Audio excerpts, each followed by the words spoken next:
Ide and UDEAMI. AMI. Yes.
the Executive Secretary, Pension Transitional Arrangements Directorate, Dr. Chioma Ejikeme.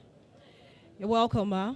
Can we please be on our feet, all of us that can, as we take the first stanza of the national anthem to start today's event.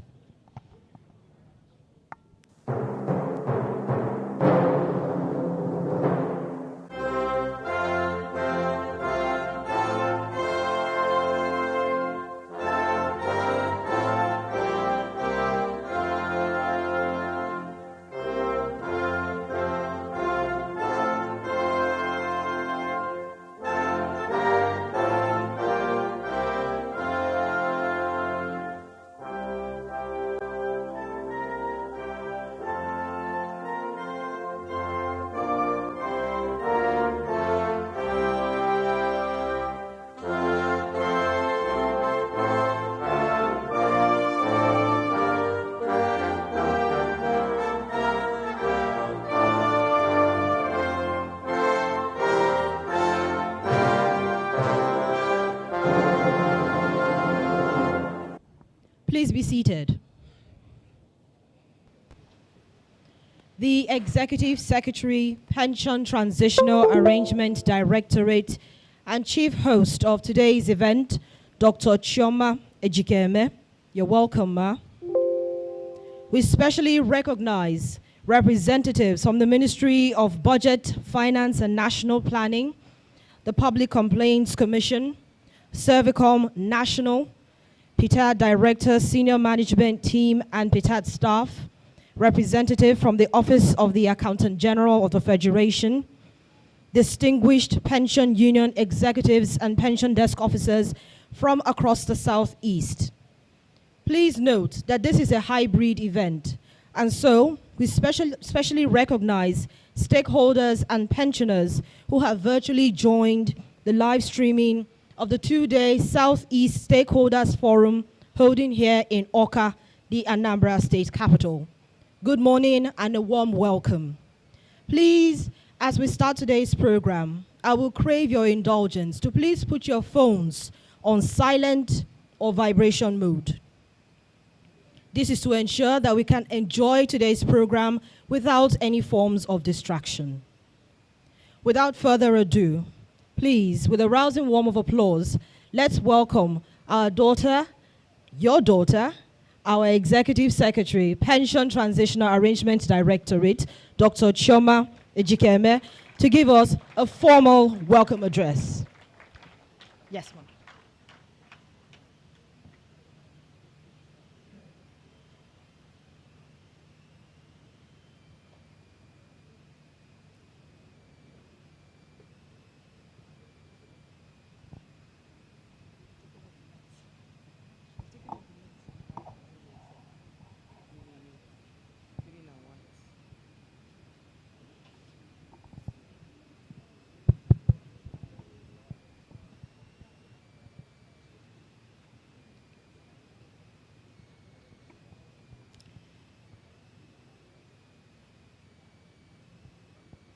The Chairman,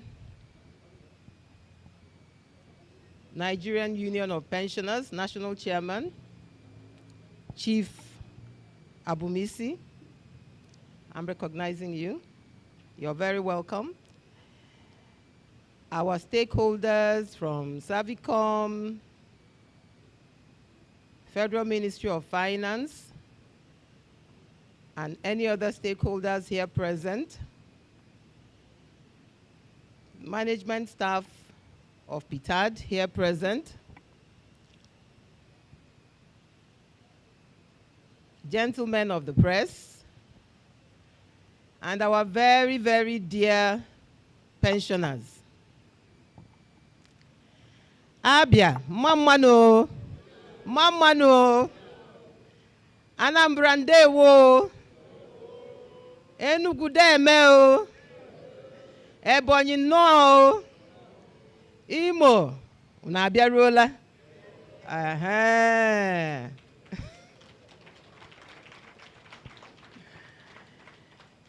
Ndewo no, good morning. Ndi mwem na ndi mwe. ụmụnne m, nne m, ndị nna m, ikwu na ibe. Asị m unu, you're very welcome. Ka m sụnyekwa bekee maka o nwere ndị nọ here na-anaghị anụcha ihe anyị na-asụ. Ka ha afọ iche na o nwere ihe anyị na plan ime. Ọkwa ya? Unu eriekwala nri ụtụtụ? Unu rahụkwara nke ọma n'abalị? Obi ọ dịkwa unu mma? Obi ọ dịkwa unu ụtọ? Ngwa kọrọ onwe unu aka o. Ka anyị sụzie nke bekee. I want to warmly welcome you all to this Stakeholders Forum, which we periodically organize to meet and interact with our pensioners and stakeholders in all the geopolitical zones of the country. Let me start by expressing my appreciation to you all in the Southeast Zone for making out time to journey from your various states to honor our invitation.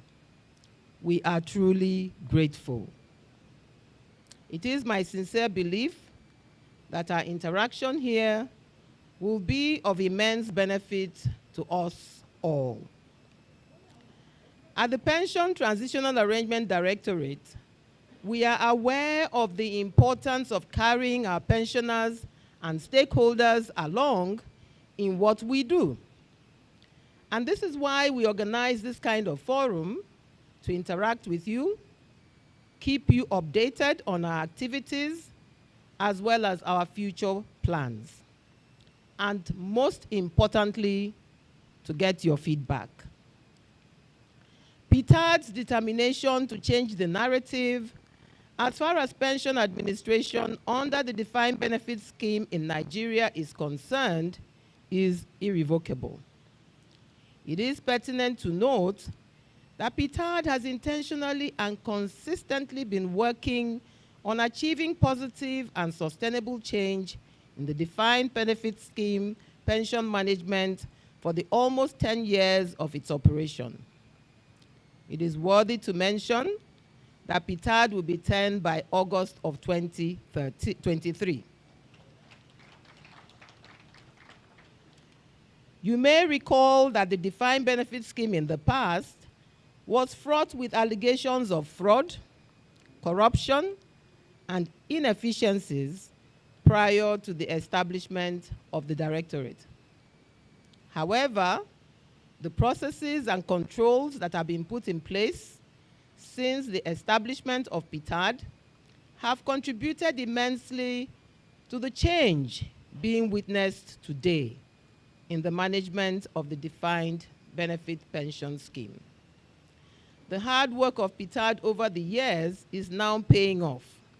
And in the course of the presentations we're going to make here today, you will get to understand the enormity of the challenges inherited by Ptad at inception. You will then subsequently appreciate the sheer volume of overhaul that Ptad has had to carry out in order to get to where we are today. Our journey from field verifications, mobile verifications, to putting together a solid database of pensioners, benefit achievements. It is not yet a perfect situation, but Ptad is committed to continuing to make giant strides. Since our last Stakeholders Forum for the Southeast that held in Enugu State in January of 2022, as a result of the increase in minimum wage of April 2019 to the 4 operational departments in the directorate, complete liquidation, complete payment of the 96 months of inherited liabilities to ex-workers of to ex-PHCN workers with attendant arrears paid, payment of a total of 48 months of the 84 months inherited arrears owed NITEL-MTEL pensioners, leaving a balance of 36 months for complete liquidation over to Ptad in 2017, with the exception of NITEL-MTEL with a balance of 36 months, which we are fully committed to liquidating.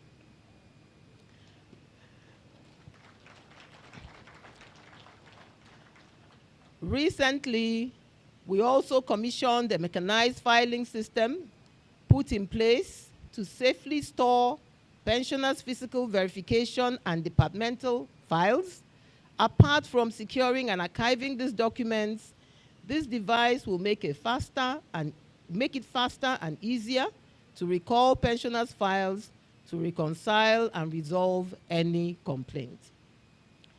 You may recall that on the 12th of October 2021, Ptad launched the I Am Alive confirmation solution and successfully completed the pilot phase where we tested the application on 50,000 randomly selected pensioners from the 4 operational departments and the 6 geopolitical zones. Following the success of the pilot phase, on the 14th of April 2023, Ptad fully rolled out the solution for the use of our pensioners. However, to ensure an efficient and effective delivery and prevent a heavy traffic on the website, we have staggered the use of the confirmation solution according to departments as follows. Police pensioners commenced their I'm Alive confirmation on the 14th of April 2023 and is to end on the 13th of October 2023. Customs, immigration, and prison pensioners started on the 1st of June 2023 and is supposed to end on the 31st of December 2023. Civil service pensioners have also started theirs on the 1st of July 2023 and it is supposed to end on the 31st of January 2024. Parastatal pensioners will start theirs on the 1st of August 2023 and end on the 28th of February 2024. Pensioners are to kindly take note of the above scheduled dates as they concern their respective departments. Any changes to these dates will be duly communicated through the press and other appropriate channels. Ptad has provided a 6-month grace period for each department and their pensioners to complete their I Am Alive confirmation solution. Kindly note that Ptad has trained pension desk officers from the ministries, departments, and agencies our pensioners retired from, as well as the various representatives of pension unions on the use of this application. And they will and have been assisting pensioners who are unable to carry out the confirmation on their own. So far, 3 operational departments, namely the Police Pension Department, Customs, Immigration and Prisons Pension Department, and the Civil Service Pension Department have commenced their confirmation process, and the reports have been encouraging. On this note, may I commend the pension union executives who have disseminated information about the I Am Alive confirmation solution to their members and have provided assistance to those who need help with confirming their aliveness. However, more needs to be done, and we plead that you help us spread this message to all the nooks and crannies of the zone and beyond. No pensioner who is alive should be left out of this very critical and important exercise that would determine a pensioner's eligibility to continue to receive pension. As part of our resolve to ensure that no eligible pensioner is left out, Ptad wishes to inform all our pensioners in the United States of America, Canada, and the United Kingdom that a survey is being carried out by the Directorate to ascertain the number of pensioners we have in these countries and their various locations within the countries. We have a good number of unverified pensioners in these locations. The information gathered during the survey will enable us plan accordingly for diaspora verification. I therefore enjoin you to inform your members who are living in these countries to visit the Ptad website and take part in the survey. It is very important. They should log on to our website, which is www.ptad.gov.ng to access the link for the survey. Furthermore, as we did with the civil service pensioners, Ptad is currently carrying out the recomputation exercise on thousands of files in the parastatals pension department with a view to resolving their deluge of complaints. We have held meetings with representatives of federal parastatals and Private Sector Pensioners Association of Nigeria, FEPAN, the Electricity Sector Retiree Welfare Association, ESREWA, and concerned Power Holding Company of Nigeria pensioners to inform them of the outcome of the back-end computation project carried out for the defunct PHCM pensioners under Ptad. At the end of the meetings, all the parties agreed that the implementation of the outcome should take effect from June of 2023, which we have done. Some of you may have noticed an increase or a decrease in your pension, which means you were either being overpaid or underpaid. And the computation project has placed your pension where it rightfully belongs. The project is ongoing, and as we have also informed their representatives, the outcome of the back-end computation project for the power and transport sectors will be implemented this July 2023. Other sectors will follow suit as we go along. The commitment of Ptad to the welfare of our pensioners remains sacrosanct, and we shall continue our meetings and engagement with the various pension unions to ensure quality service delivery. We are confident that President Bola Ahmed Tinubu, given his well-known and commendable antecedents in pension matters, will continue to make pension payment a first-line charge, albeit unwritten. This we have already started witnessing with the continued prompt payment of monthly pensions to our esteemed pensioners. We cannot afford to go back to the time when the defined benefit scheme pensioners were owed months of pension arrears and their needs pushed to the back burner. May I also use this opportunity to continue to sensitize our pensioners against patronizing pension fraudsters. They seem to have kicked off their activities again, as we are beginning to get reports of pensioners being called by people pretending to be Ptad staff and soliciting funds from pensioners to enable their entitlements be paid. No staff of Ptad will call or send any message to you requesting for payment or ask you to call a certain phone number before your arrears or gratuity will be paid. Once you get such messages, you should know that Ptad did not send them and will never do so. Kindly share this important information with your members so that they do not fall victim to these fraudsters. Ptad is grateful to the federal government and all our other major stakeholders who have made the modest successes achieved by Ptad possible. Once again, I welcome you all and wish us all a fruitful deliberation. God bless our pensioners. God bless the Federal Republic of Nigeria. No.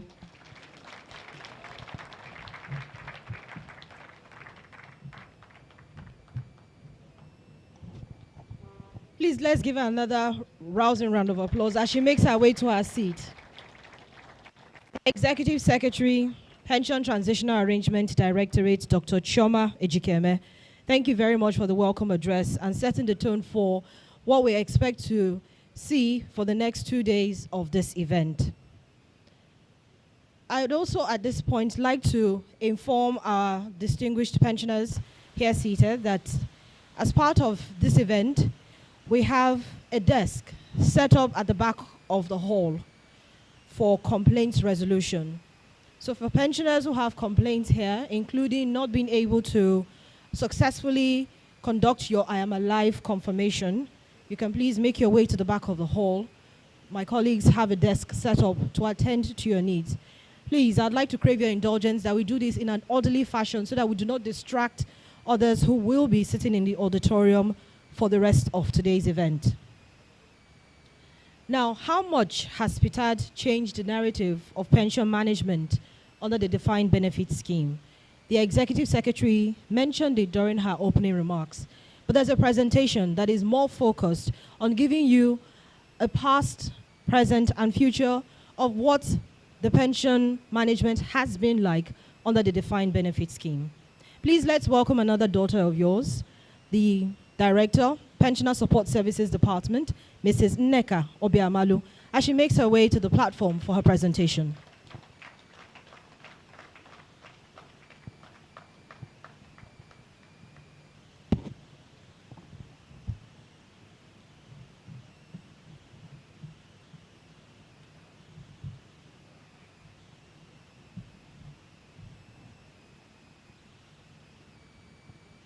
Good morning. Our dear pensioners, good morning.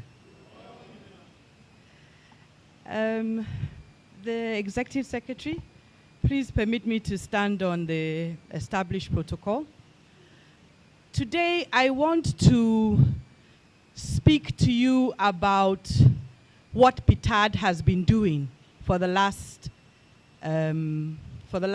almost 10 years, because next month it will be 10 years.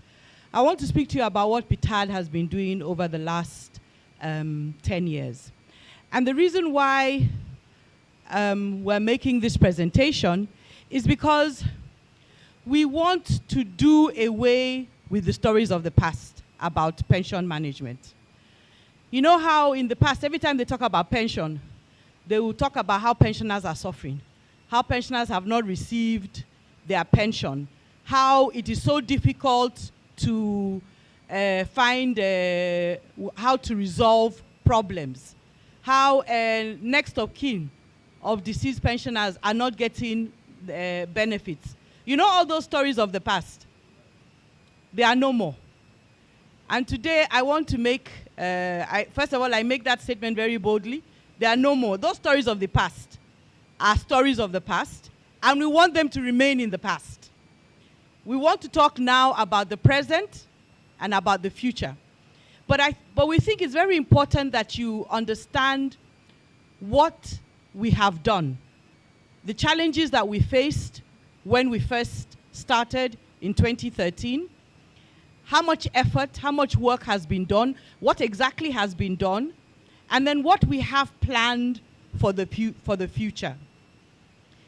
For the press, especially for the media, we think it's very important that they stop telling stories about pensioners and showing pictures of pensioners looking very wretched. I don't think our pensioners are wretched anymore. At least for federal pensioners, those of you that are receiving your federal pension, you are receiving it regularly, is that correct? We have not missed any month.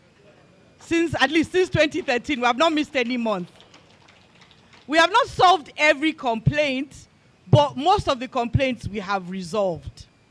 And our ES2 is also focused on looking at how we can improve your actual pension, how we can improve on the amount that you're being paid, and what sort of welfare initiatives we can pursue to make things better for you. So we don't want to talk about all those things that took part in the past. So I will take you through everything that we have done. I'll show you all the work that has been done, and then I'll talk a little bit about the future, especially about I'm Alive and some of the other initiatives that we're looking into to continue to support and take care of the welfare of our pensioners. So you recall that right at the so before pension reform, Sorry, please bear with me. Okay. I hope you can see my screen on this side. Because I'm going to be showing you some pictures. So I want to make sure that everybody can see what I'm showing on the screen. So you remember that in the days of old, I'm calling them the days of old because they are past, there were lots of stories about the old pension scheme. Stories about pension fraud, stories about the neglect of pensioners and pensioners' welfare. There were public hearings in the National Assembly looking into what was going on with pensions. There were even stories in the newspaper. Do you all recall that? Stories in the newspaper about how pensioners' welfare was being neglected, how pensioners were not being paid their pension. We heard stories also about how for you to resolve your pension in the old days, you would go to head of service. And sometimes you'd be there for days trying to resolve what your complaint was. Am I correct? And that many of you didn't receive your pensions. For months, you would not get your pensions, and it would be very difficult to solve that problem. Even NOKs. I remember early in 2015, I met some NOKs who had been trying to resolve their, to try to get the benefits of their loved ones, their fathers and their mothers. And the parents had died maybe 2002. And we're now in 2015, and they still had not been able to get the death benefits. So people were really having a hard time trying to resolve those issues. Even verification. You remember how verification was in 2011? Those of you that took part in verification in 2011, how difficult it was. The place was very crowded. It was very tough. My mother is a pensioner, and I remember she also had issues trying to get her verification back then. And then some of you also had to pay. You would pay people. Am I correct? You pay people to collect your pension, is it not? People will ask you to pay them so that they will give you what was your entitlement. Those are the stories of old. I pulled some stories from the newspapers. If you look at my screen, you'll see a story from, I think it's from 2010. Pensioners invade the head of service office over non-payment of their benefits. Punch newspaper, Interpol declares ex-pension boss may now wanted for 2 billion scam. These were the stories that were persisting in 2010, 2011, and 2012. And it really told a very sad story of pension administration at that time. So it was against all of these things that were going on. Ptad was established with the amendment of the 2004 Pension Reform Act. And Ptad now started with the task of consolidating the Civil Service Pension Office, Customs, Immigration, and Prisons Pension Office, and then the parastatal, to bring all of them under one roof and begin to change the story of pension management in Ptad. So what were the issues that we had when we first started? And you know, the reason why I'm telling this story of what happened in 2013 is because I want you to understand first how much work that has been done. I also want you to understand that, you know, sometimes, especially 2015, 2016, 2017, it seemed as if Ptad was taking long to get things done. And it's mainly because of the challenges that I want to talk about. The challenges that Ptad faced right at inception, which slowed things down a bit, and it took us time to really get organized and to treat and address all the issues that were persisting around that time. So the first problem that we had in Ptad when we started in 2014, 2015, is that we didn't know who you were. We did not know our pensioners. Did you hear what I said? We didn't know our pensioners. All we had was name and account number and bank. So if you came and said, oh, they're paying me the wrong pension. We did not have any information on what your right pension should be because we didn't have your career records. If we wanted to contact you, if we realized maybe something to do with your pension needed to be corrected and we needed information from you, we didn't have information of where to find you because all we had was a name and an account number and a bank name.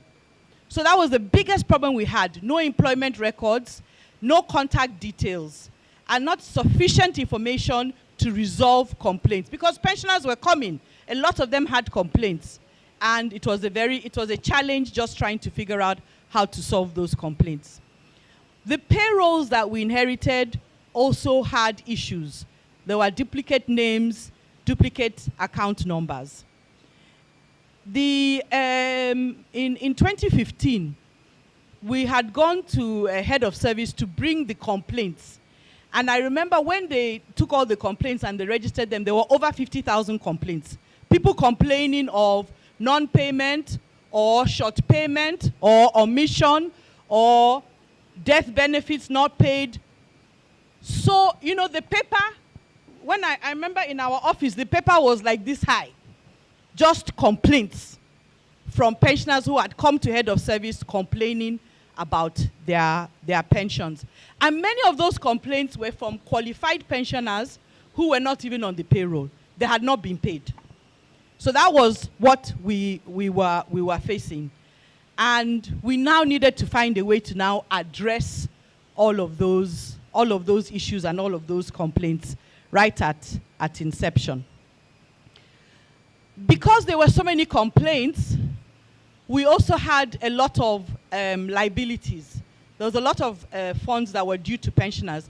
So if you recall, in 2014, in January 2014, had they paid 33% arrears? Do you remember? As at 2014, 33% arrears had not been paid. It had been approved in July 2010. But as January 2014, it had not been paid. So that was among the complaints that we were facing in 2014-2015.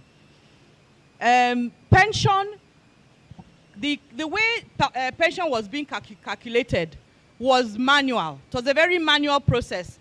So, you know, when you want to calculate pension, you take one piece of paper, you now write the pensioner's name, write his date of entrance, his date of retirement, you go to the salary chart, you pick his salary, and then you start calculating his pension. So it was a manual process. And because it was a manual process, it was prone to mistakes. So that also explained why there were so many complaints of underpayment and other issues. So that was a problem. One of the other problems we faced in 2014, 2015, was that pensioners were very aggressive towards us. And we understood it because there was a lack of trust. Pensioners had been badly treated, so Ptad was coming, and as far as all of you were concerned, nothing new. So we faced a lot of aggression and rude behavior from our pensioners.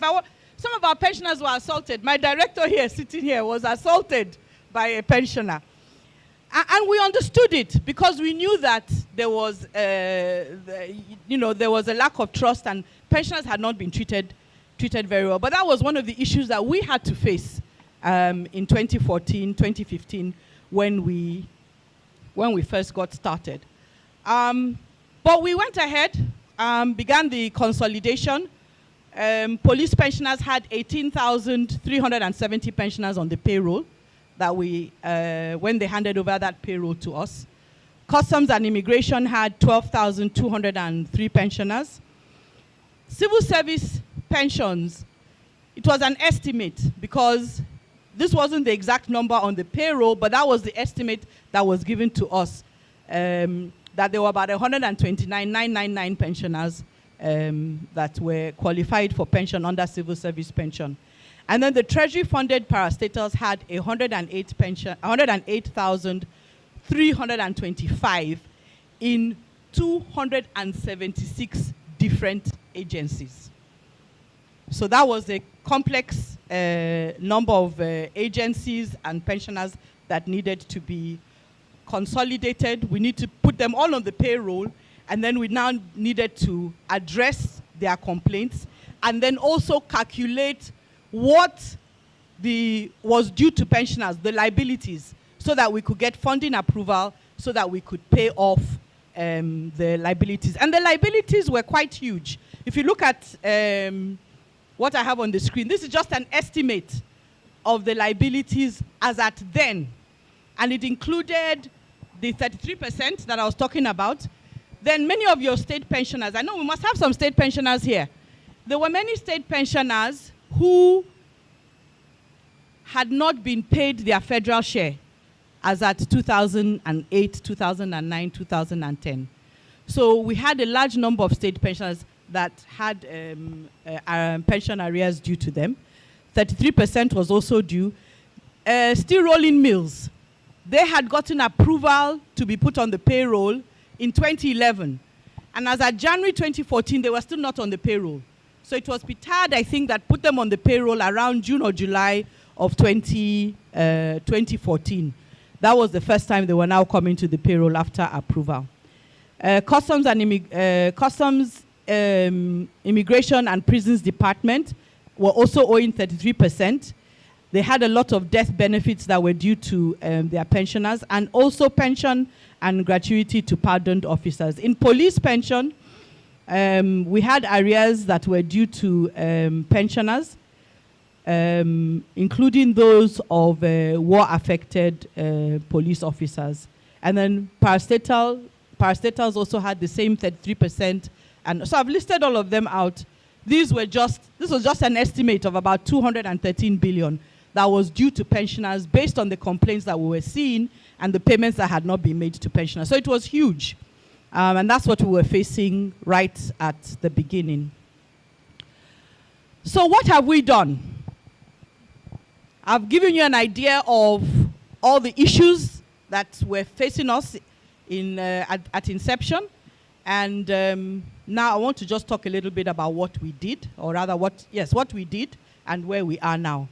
So the first thing I'll talk about is pensioners' files. You know, I said at the beginning that we didn't have information about pensioners because we didn't have your career records. We didn't have any data on pensioners. Then I'll talk about the verification, what we did with verification. I'll talk a little bit about the computation. I'll talk also a little bit about the payment system and the way our payroll is done.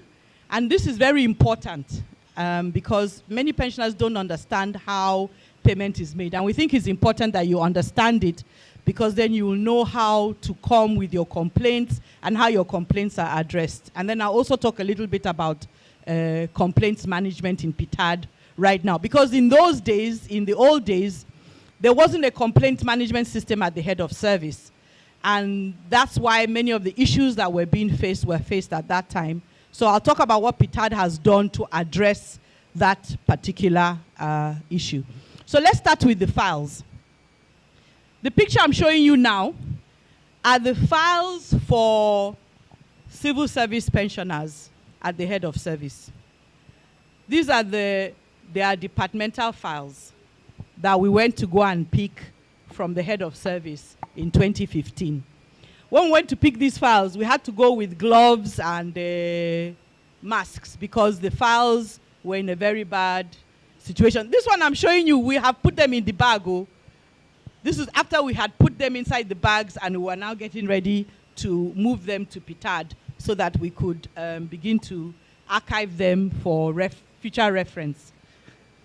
This is the room in the head of service. These files I'm showing you here are police files from police college in Lagos. This is where we went to go and get police files. Your personnel files. Are there any police officers here? That's where we went to go and pick your personnel files. And this was the state of some of the files by the time we had finished sifting through them. So we have arranged those files. I'm showing you a picture of the first step that we did. What we did when we picked the files, we arranged them inside their own individual covers. We logged them and we archived them in our temporary archives in Abuja. So here you have your personnel files, and then we also have the files from verification. And what this does is that it means that if you come and there's an issue, like sometimes the person will come and say, I'm short paid. I've been paid on the wrong grade level and step. We will go to this file and pick your last promotion letter and then check what was your last promotion and then calculate the step to make sure that you are put on the accurate grade level and step. So you can see why these files are very important, and that's important that we are able to access them quickly. But we have actually gone further than this. This was the first step of just organizing the files. If you had listened to ES's speech, she talked about a mechanical filing system. And what Ptad has done under the direction of the ES is that we have now got this mechanical filing system. When you turn those, you see those wheels? When you turn those wheels, it opens. If you look at the picture on the side, you can see all the file shelves on the inside. So we're now getting ready to arrange all your files inside this system, this mechanical filing system. That way we can preserve them from the elements. Because the other system, while it archived it very well, we needed to put it somewhere where we know nothing will happen to them for the next 10, 20 years. They will be there. So that's the system that we have in place. The first picture is just a picture, just showing you a picture of the whole filing system. And then the second picture is showing you what it looks like when you open it if you want to access a file. So this has saved, it has safeguarded all your information, all your career documents. So we don't need to ask for it again. We don't need to ask for your career records. If you have given it to us when you came for verification, if we have your personnel file, we don't need to ask you for any information pertaining to your employment record. And I'm making it clear that it is if we have it, because it's not everybody's file that we have. Because it's very important that you know that. I don't want tomorrow you come to Ptad and tell me that you have an issue and I don't have your file. And you say, but in AWKA, you said that I have all the files. We don't have everybody's file. But if we have your file from your agency, this is where we have kept it, and it is safe where it is. Okay, let's talk a little bit about verification. All of you have attended Ptad's verification, and you can attest to the way and manner in which Ptad conducted verification. Am I correct? And you agree with me that it is a change from the past. That is the new way of verification, because now all the other agencies are still are trying to emulate Ptad. I can tell you boldly that it is the new style of verification. So that way of making verification hard for senior citizens is a story of the past, and we want it to remain there in the past. Thank you. So no longer big crowds, no longer, and first and foremost in Ptad, we're not doing verification again. That's why we have I Am Alive. There's no more field verification. And that's why it's very important that everybody learns how to do their I Am Alive. Even if you can't do it yourself, you have a child, you have a trusted relation, you have a neighbor that has a phone or a computer, you have somewhere where you can go and you can do I Am Alive, either in your house or next door or down the road. So that way nobody will have to disturb you to come out for field verification like we did in the past. Those days are gone. But let me just show you some of the verification that Ptad did. We created a very seamless process, just 4 steps. We tried to make sure that the environment was conducive. We provided refreshments while during the verification because we knew how stressful it could be on our senior citizens. And we also tried to make sure we had medical assistance at the verification. And I'm very happy to tell you that I think in the 4 years that Ptad did verification, we never had one bad incident in the verification field where we had a challenge with any pensioner's health or anything like that. And we're very grateful to God for that. So this is Oshobo, a verification center, set up and ready for verification. This is verification in Jos. I think it was civil service verification in Jos that you are looking at now. Lokoja, Kogi, and Cross River State verification. The Cross River State verification was for customs, immigration, and prisons, and that was outside where they were doing document review before you go inside to do your verification. This is in Umuahia. Abuja, we did it at the Holy Trinity Event Center in Maitama. A very, very, very conducive environment. That was where we did verification for our pensioners in Abuja. This is in Benin, when we did parastatal verification. So I'm just showing you pictures of the verification, just to remind you of how the verification was. And this is the new standard for doing verification of pensioners. Here, pensioners are enjoying refreshments during the verification. Thank you.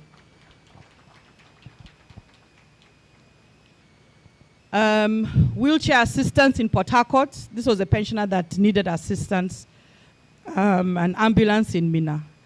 And pensioners acknowledged the verification. You yourselves told us that we did well, because I picked these articles from the newspaper where pensioners were congratulating us on a smooth verification, exercise. I think this was in 2018 or 2019, I'm not sure. The other thing that we did that was very new, that had not been done ever before, was mobile verification. I don't know if you have heard about the mobile verification.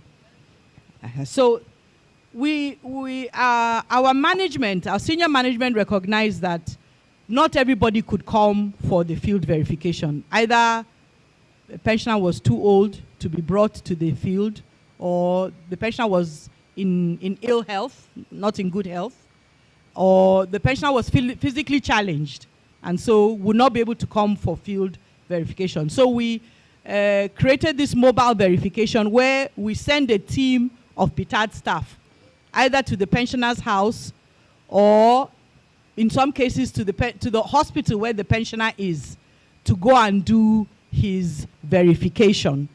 And I can tell you that since we started mobile verification in 2015, we have been to almost every single city in Nigeria, every capital city, and more than 80 different towns, all across the whole of Nigeria, doing mobile verification. Our staff have gone to all, and in some of these places, we have been there maybe up to 2 times to go and do field verification since 2015. This is a picture of our team in Gombe, where they went to a hospital to verify a pensioner that was in hospital and could not come for field verification. This is a picture of a team that went to a pensioner's house to do his verification because he was on his sick bed and he could not come for field verification. Thank you. This is a picture of one of our assistant directors in Ogoja doing verification for a pensioner outside his house. And then the other picture is the team that went to Bonny Island to go and do verification. If you look very well, you see that's our director corporate services. He led the team to Bonny, I think in maybe 2017 or so, for verification of a sick pensioner in Bonny, on Bonny Island. We've gone through, and our staff it's not been easy because our staff have had to, weather all kind of environments and conditions in order to find a pensioner so that the pensioner would not be left out of the payroll. So these are pictures in Delta State. I think one is Sapele, I'm not sure the other one. But this is how far our staff were going in order to find pensioners to do their verification. As at December 2022, we have done over 800 different mobile verification visits to pensioners across the whole of Nigeria. There's no state we have not been to. And I listed them all out so that you know that we have gone there. I actually listed out all the towns and all the cities that we have gone to go and do mobile verification, all to ensure that every pensioner that is qualified and eligible for pension gets verified and is put on the payroll to receive their pension. So if you look at this table, you see the results of verification. When the inherited payroll for police pension was 18,370, but we verified 16,514. Then if you look at customs, immigration, and prisons, we had 12,203. We verified 12,338. Civil service pension, that's CSPD, we had 129,999. We verified 112,915. And then parastatals, we had 108,325. We verified 100 and 127. This is as a result of field verification as at 2019. So after the verification, those people that were not verified were removed from the payroll. So if you look at that table, you see removals from payroll. The total was 49,409. Now, I want to make a distinction. Many of the people that were removed from the payroll, they came back and they were restored back on that next line, 4918. Many of them were restored back, those ones that came forward. But many of them, till today, we have not seen them. They never came back. So whether they are ghost pensioners or whether they are fraudulent pensioners, whether they are deceased pensioners, we can't tell you. All we know is that many of them didn't come back after being removed from the payroll. So the payroll now is clean. Everybody on the payroll now in Ptad has been verified. You don't have anybody on the payroll that has not been verified. And as at December 2002, the total number of pensioners on the payroll, all the payroll combined, is 226,693. And all of those people are verified pensioners. We have seen them with our own two eyes. We have captured them on our database, and we have their career records. Thank you. So let me also now talk a little bit about computation. If you remember in the beginning, I said that the computation process was manual, and because it was manual, it was prone to mistakes. And now we believe that many of the complaints that we were facing earlier on in 2014, 2015, 2016 is because of that manual process that was prone to error.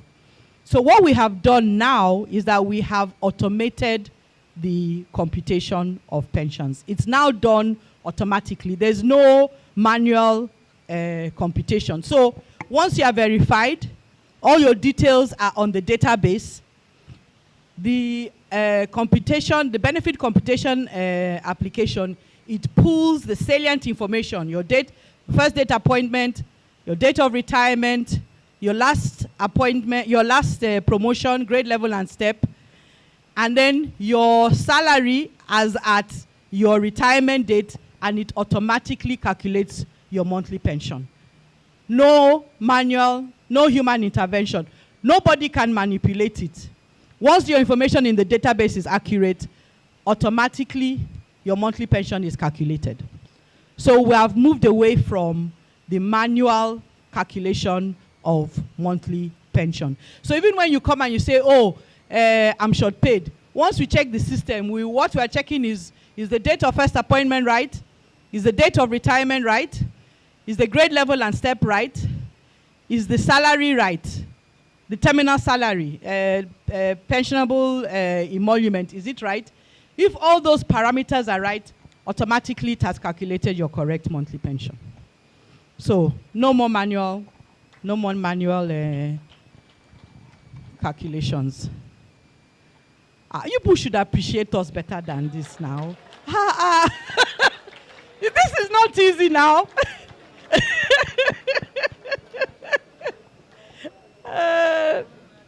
Thank you. Thank you. I know, but at least recognize the work that, especially these young people in Ptad, because many of these things were done by the young people that we have working in Ptad, you know, and they have done a fantastic job, and they have really worked hard. So I will want you to see and understand what it is they have done. This is our, I told you about, this is our monthly payroll as of December 2023. And roughly 754 billion has been spent in monthly pensions between January 2015 and December 2022. That is the total monthly pension that we have paid out every month without fail. I mentioned earlier that I'll talk a little bit about the payment system, because we think it's important that you understand how the payroll works. Because many of your complaints, if you understand the payment system, it will address some of your complaints. Later on, our colleague from the Office of the Accountant General will also talk a little bit more about it and explain to you very well how it works. So for us in Ptad, the payroll is ready by the 15th day of every month. So by the 15th, in fact, today is the 13th.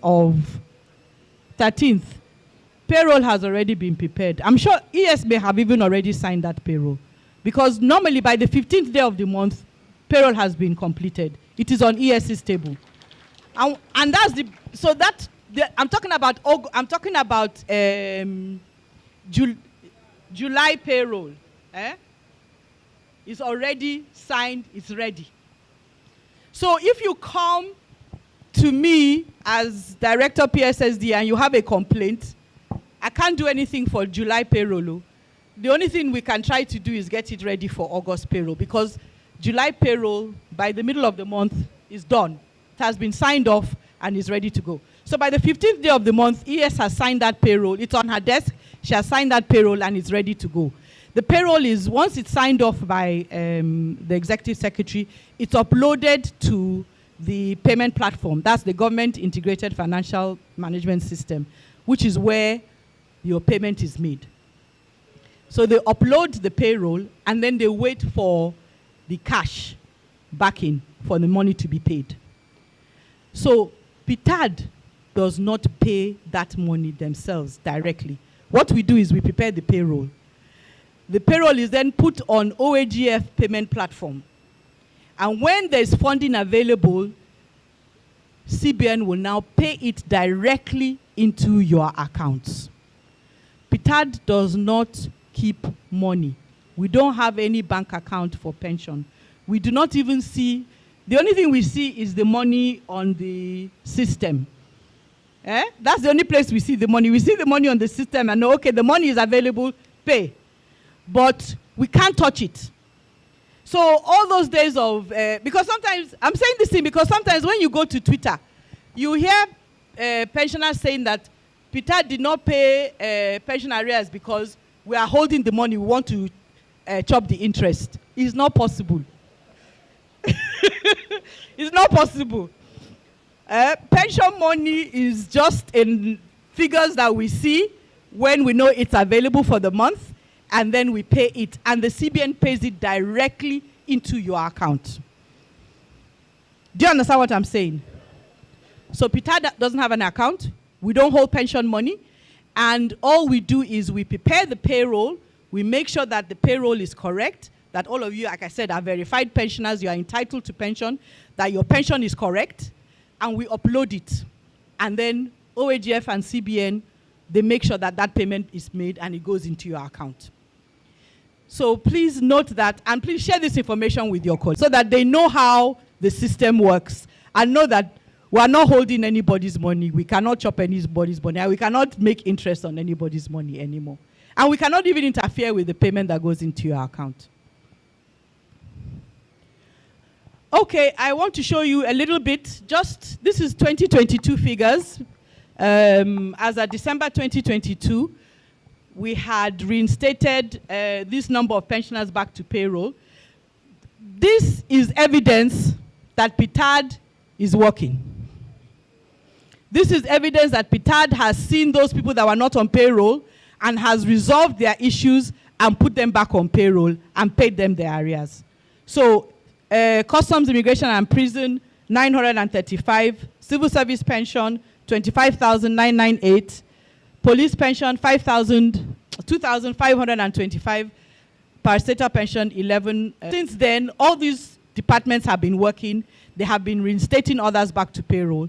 And when we are doing our stakeholder engagement for 2023, I will give you all the updated figures for 2023. So these are the figures for 2022.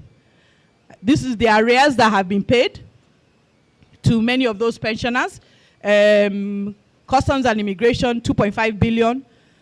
Civil Service, 29 billion. Police Pension, 1 billion. And Parastatal Pensions, 6.7 billion. Paid to pensioners, resolving their complaints. That's evidence that we have done the work. Is it not? Thank you. Then death benefits is the one I'm showing now, is the NOKs. You know, I was telling you about NOKs, many NOKs that had not been paid for years. We've settled a lot of them. Not everybody has been settled, we know.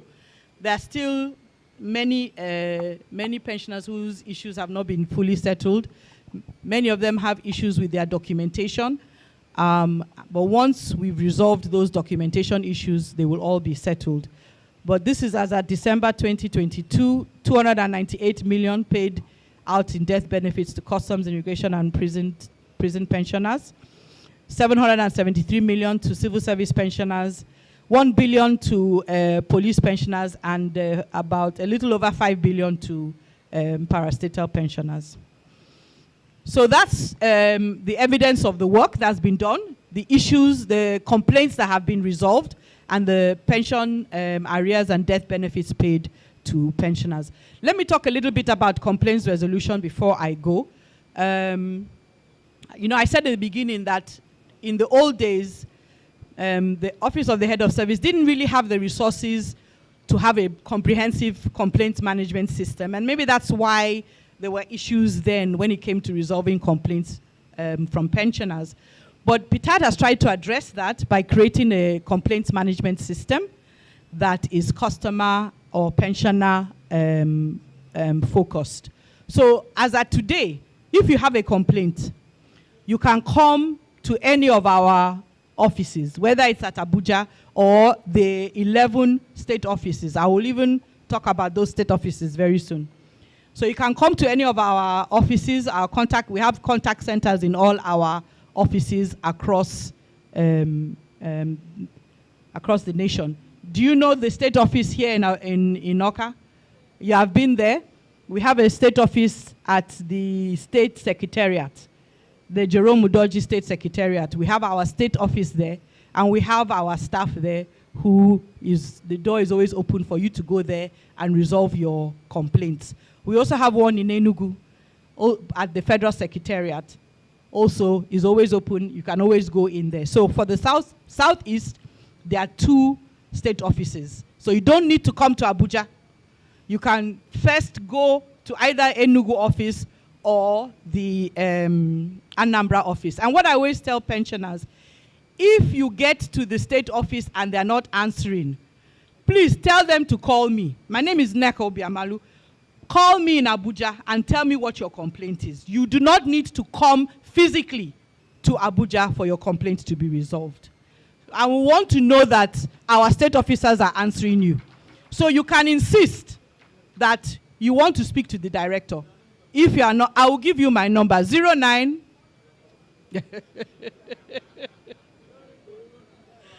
09462 09462 1715. 09462 1715. That's the phone that rings on my desk. So if you get to the state office and the state officer is not giving you an answer, tell her to call that number. 09462 1715. And we'll make sure that your complaint is answered. So apart from the state offices, coming to the state offices, you know we have a call center as well.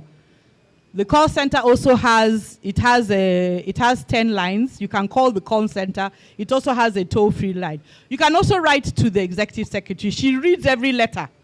Every letter that you write, she reads it and she minutes it down and she tracks it, because she will call you to ask you how far with the letter that she sent to you if a pensioner is complaining. Especially if a pensioner has complained once and then is sending a reminder. That is enough for you to receive a phone call from ES to ask you how far. So we take our letters very seriously. Those of you that are internet savvy, you can go to social media. Many pensioners are posting messages for us on Twitter and Facebook.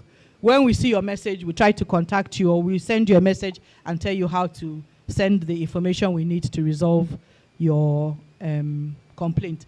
There's one thing I want to tell you. You know, many of you, when you write, there are two things. When you write to us that you have a complaint, you have to write an address that we can send you a response.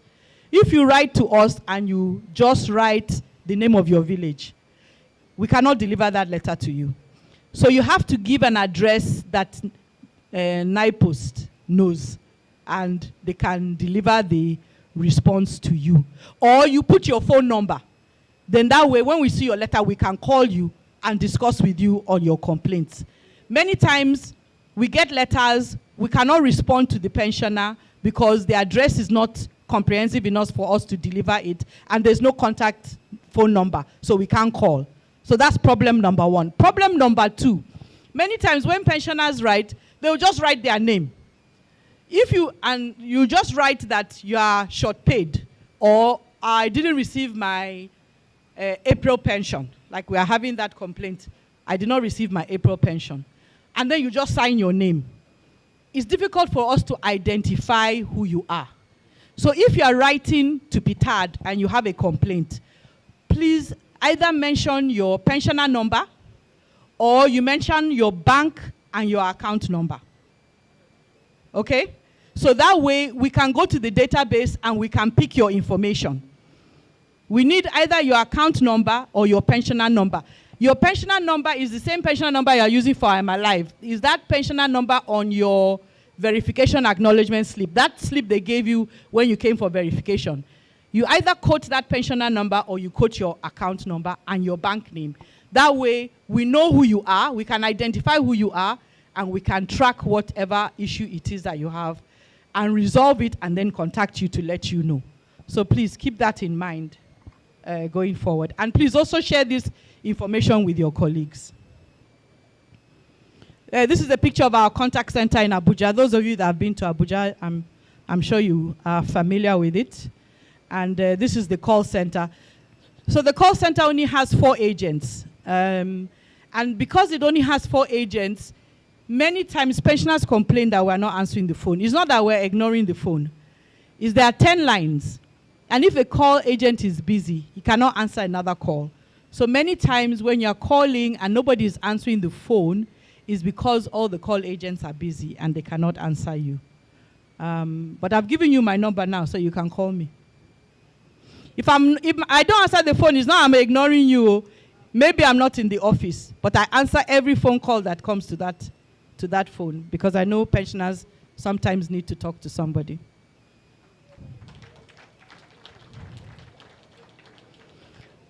These are the state offices. In 2015, we opened Benin, Lagos, Enugu, and Kaduna. Those offices are fully functional. In 2016, Kano and Sokoto were opened. In 2019, we opened Anambra, that's the office here in AWKA, and then the one in Yola, in Adamawa. In 2022, last year, we opened an office in Ibadan, in Oyo State, and we opened an office in Maiduguri, in Borno State. All of them now are fully operational. This year, we are working towards opening an office in Uyo. The space has been allocated, but it's not yet operational. And also in Ilorin, it has been allocated. Sorry? Owerri is in the plan. Is in the plan. You know, the plan, the master plan for Ptad is that it's supposed to have an office in every state capital. But you know, resources, as willing as ES is to open office everywhere, the resources have to be managed the best way we know how. So as it becomes possible, we go out and we open more offices. So I can assure you, Owerri is in the plan as well. Yes. We have the complaints tracker. I wanted to just show you the complaints tracker. Anytime you send a complaint, we put it inside this tracker. It shows us what your complaint is, and we can track its resolution. So that has made it easier for us to keep an eye on complaints and to resolve complaints.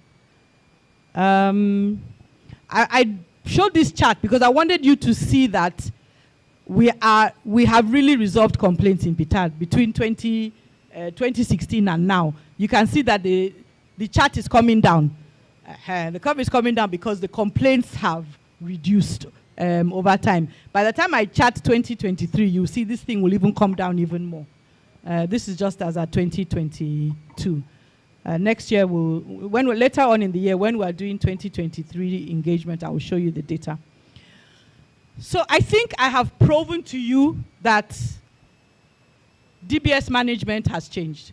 Pension management by under the defined benefit scheme, managed by the federal government too. I'm not talking about state government. I'm not talking about local government. The management of the defined benefit scheme, it has changed, has it not? And I have proven it to you, have I not? Thank you.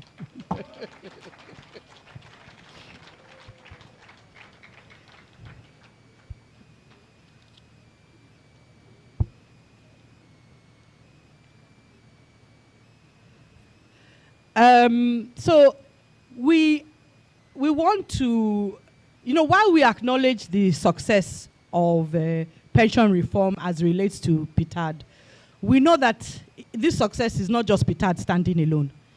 There are lots of other parties, stakeholders that have been involved in all the things that we have achieved. I want to just take a moment to just acknowledge that. So first and foremost, we acknowledge, well, at least we acknowledge the administration, even the current one, as new as it is. Pension is not an issue. They have made sure that pension is paid on time. So we've had tremendous support from the current administration, the administration of President, past administration of President Muhammadu Buhari, and we're expecting, based on the antecedents of our current president, that support will continue. And that has been key to Ptad's success and our ability to make sure that we pay our pensioners as and when due. Ptad has also been very lucky. We've had very strong and strategic leadership right from the beginning, right until now, with our current ES, Dr. Chioma Ejikeme. She has driven us very hard over the last couple of years to make sure that we achieve what we have achieved. And Ma, we want to appreciate you for giving us sleepless nights.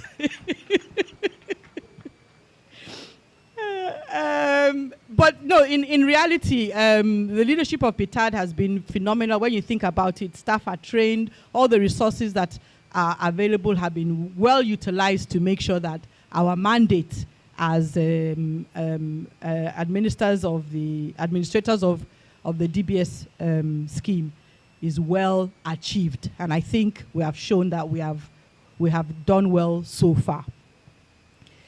we don't want to, let me rephrase it. We believe very strongly that our staff are the best staff that any agency has in Nigeria. The staff of Ptad. They are absolutely amazing. And I think you will agree with me. Ptad staff are fantastic. They are creative. I mean, many of the initiatives I've talked about today came as a result of engagement with some of the young people in Ptad, because they come up with really amazing ideas.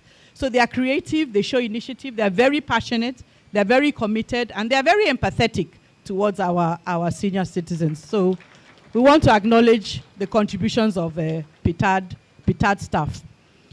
But even more important, it's you, our pensioners, that have also made it possible. Not just the union executives and representatives, but even the pensioners themselves.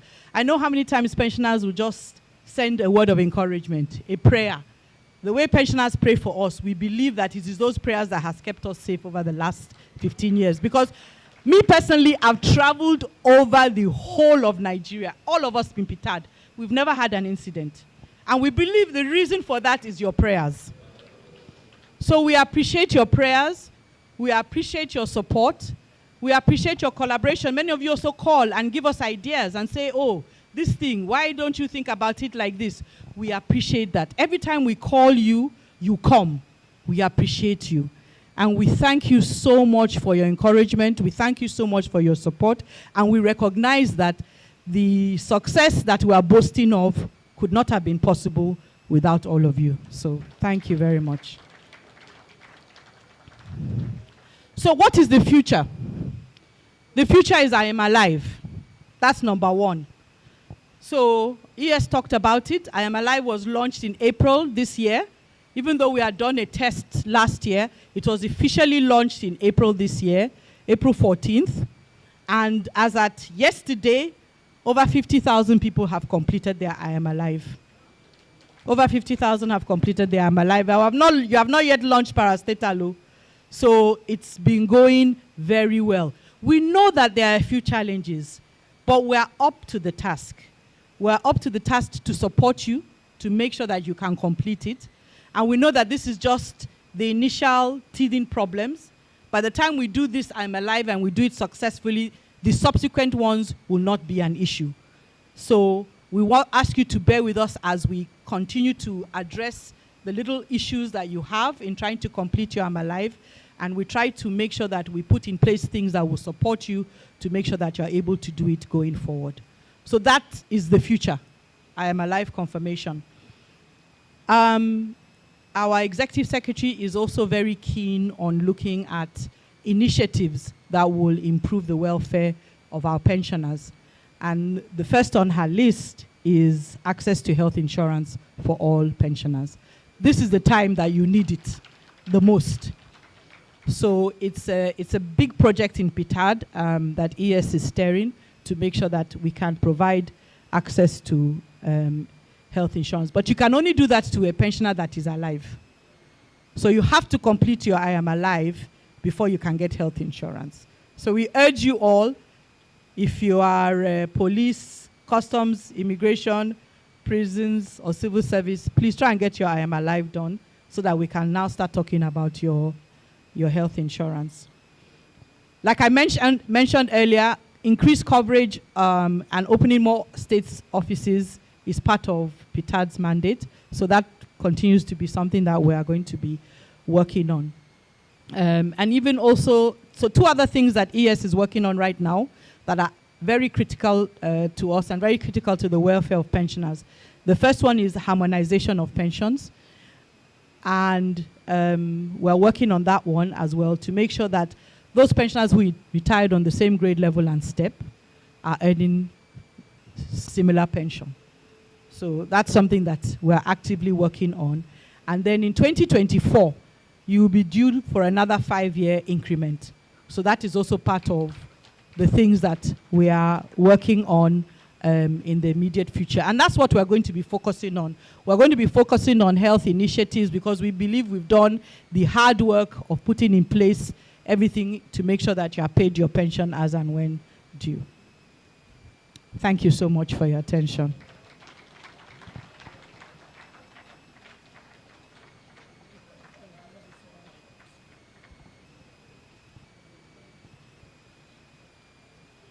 Well, listening to Mrs. Obiamalu's presentation should definitely make you appreciate how much Ptad has achieved in 10 years, and it will continue to get better. So I think she deserves another rousing round of applause. She's done a fantastic job giving you... her presentation is a documentary that showed you how Ptad started, why Ptad was established in the first place, and what Ptad has done in the last 10 years and will continue to do. Thank you so much, Mrs. Obiamalu, for such a comprehensive presentation. While Mrs. Obiamalu was making her presentation, we had joined our company, Madam Chiadi Noka, the head Southeast Zonal Office from the National Pension Commission. You're welcome, ma. Thank you for joining us. I know that during the presentation, you would have probably had a lot of questions you would like to ask. If you look at your program, we have a specific session set aside for questions and responses. It will be coming up tomorrow. So please, we crave your indulgence to write your questions so that you don't forget it, so that we can handle it when the session starts tomorrow. However, there's an exception. If you also look at your program, we're supposed to have the video presentation on the I Am Alive. That will be shifted to tomorrow. In its place, we'll be having the presentation by the representative from the Office of the Accountant General of the Federation. He will be taking your questions after his presentation today, if you have any. So we please ask you to pay more than the usual attention when that starts to happen. Before then, let's take some goodwill messages from some of our stakeholders, and we'll be starting with our supervisory ministry, Ministry of Budget, Finance and National Planning. The Deputy Director for representing that ministry, Mrs. Ifeinwa Ekweazo, will be giving her goodwill message to us right now. Please, let's welcome her to the stage with a round of applause.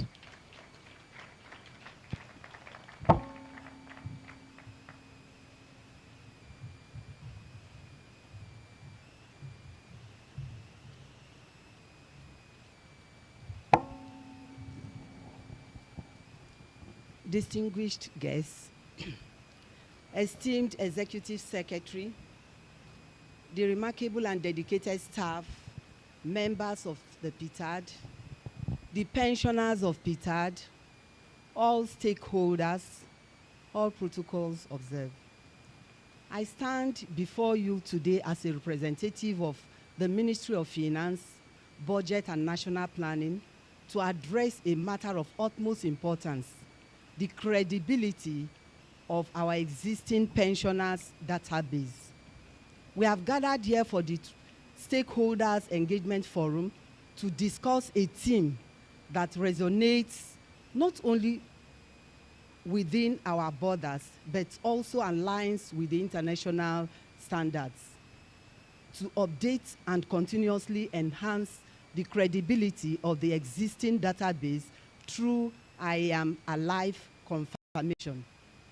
It is with great honor and privilege that I extend my heartfelt gratitude and appreciation to the Executive Secretary of Ptad and the entire Ptad staff for their exceptional efforts in organizing this significant program, the 2022 Stakeholders Engagement Forum. Your unwavering commitment, dedication, and meticulous planning have ensured that we gather here today to address critical matters concerning our pensioners. The successful execution of an event of this magnitude requires extensive coordination, attention to details, and countless hours of hard work. From conceptualizing the forum's team to securing the venue, managing logistics, and inviting esteemed participants, your collective expertise and professionalism have been evident throughout the entire process. Your unwavering commitment to excellence has set the stage for an enriching and impactful discussion. I also extend my deepest appreciation to all the pensioners present in this gathering. Your tireless efforts and unwavering commitment to the progress and development of our nation have left an indelible mark.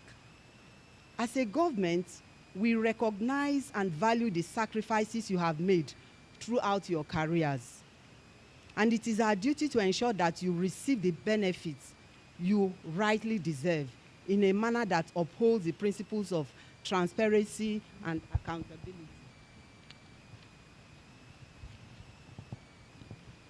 To achieve this goal, an accurate and credible database of pensioners must be maintained. A solid foundation upon which our pension payment system is built. However, as the world evolves and circumstances change, it becomes imperative to continuously update and enhance the database to ensure its credibility and reliability. Today, I would like to emphasize the need for an effective and efficient I Am Alive confirmation process. This process entails regular communication and interaction with pensioners to verify their status and ensure their well-being.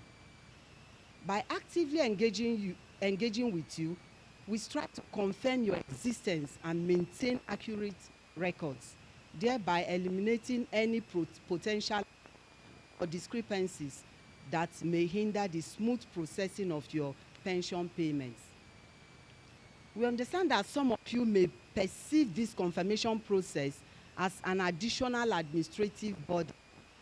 It is important to underscore the purpose behind it to safeguard your interest. Through this proactive measure, we aim to protect against identity theft, fraud, and other forms of malfeasance that could compromise the integrity of our pension payment system. Rest assured, it is a step forward in guaranteeing the security of our pension benefits and ensuring uninterrupted and timely disbursements. In order to make this process as seamless and convenient as possible, various avenues are being explored to reach out to you. Embracing technology, online portals, and mobile applications are developed to streamline the confirmation process and provide you with an accessible platform to update your information. Simultaneously, there are potential challenges that some pensioners may face in adapting to new technologies or may lack access to them.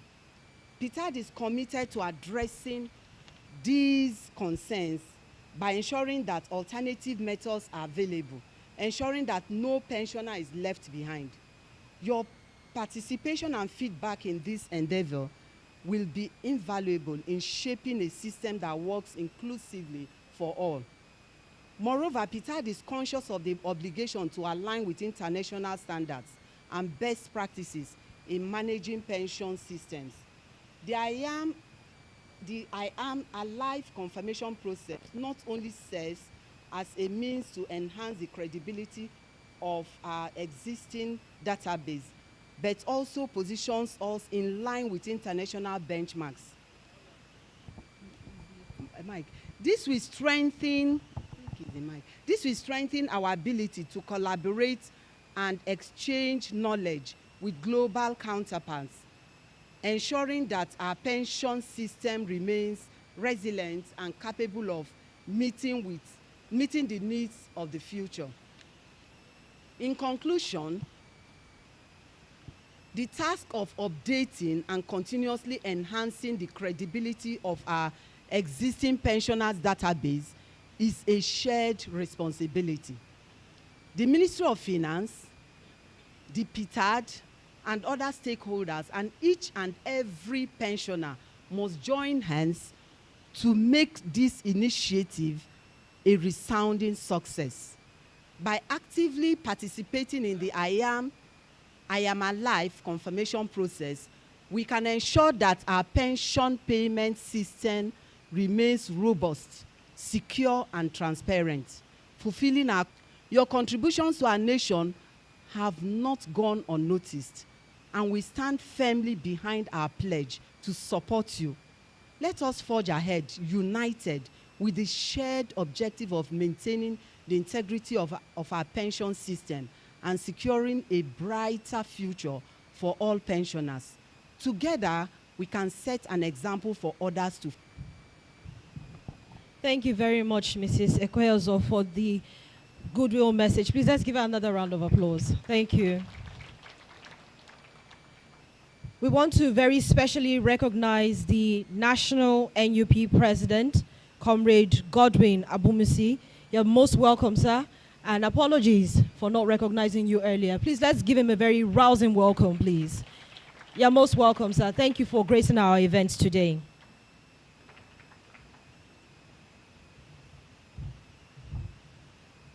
I was asked, I've been told to be brief. The Executive Secretary, quintessential, infatigable, Dr. Chioma Ejikeme.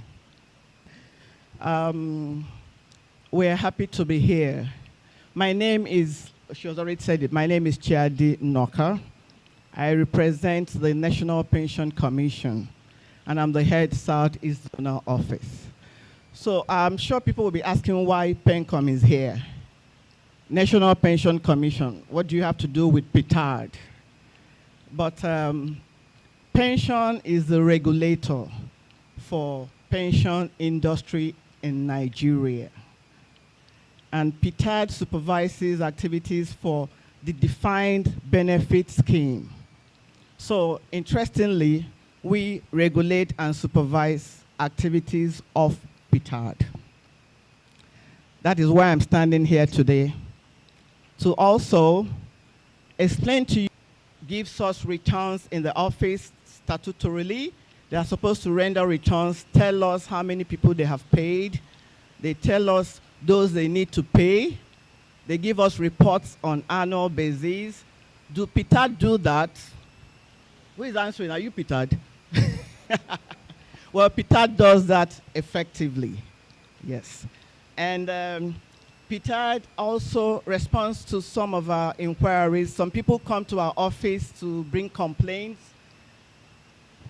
Those who have issues with their payments of gratuity and the rest of them.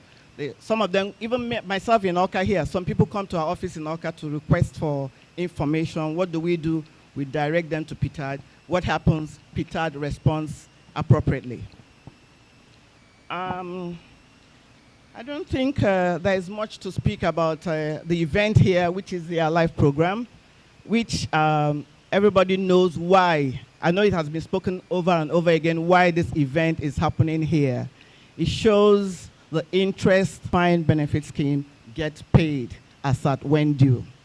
So we are happy to be here. We are happy to let us do what we are asked to do, and we pray that the fruits of our so let's enjoy the fruits of our labor. In Jesus' name.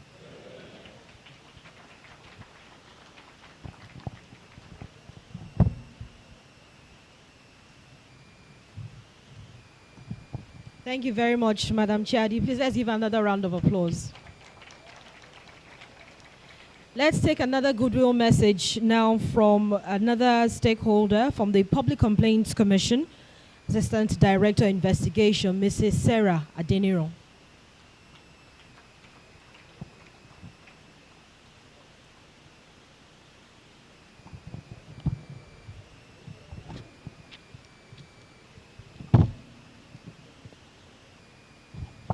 Thank you. Good afternoon, all.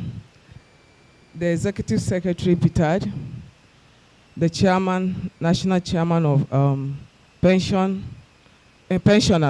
and pensioners, the stakeholders, members of the press, and Ptad staff present, all protocol duly observed. I bring you greetings from the Honorable Chief Commissioner, the management and staff of Public Complaints Commission, your regular members in Ptad. I bring you things that the way we handle their matter today will determine whether we will enjoy ours or not. In time past, the Office of the Head of Civil Service was in charge of computation of pensioners' database and payment. During those years, there was lack of proper administrative control, as well as payment and non-payment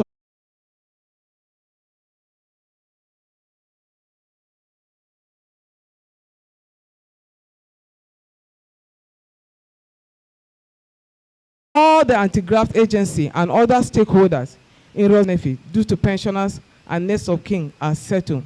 Thank you very much.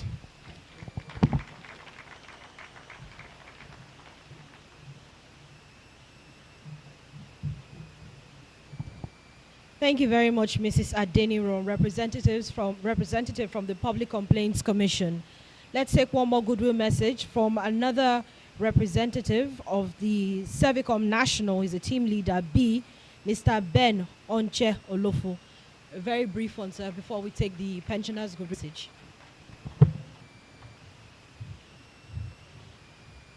Existing protocol. My name is Ben Onche Olofu. I am representing the National Coordinator of Servicom, Mrs. Nena Akajemeli. She's also one of your, please, with due respect, permit me to say, may we rise for 1 minute silence for his souls and the soul of all the pensioners who lost their life, especially during the course of rest in peace. Thank you.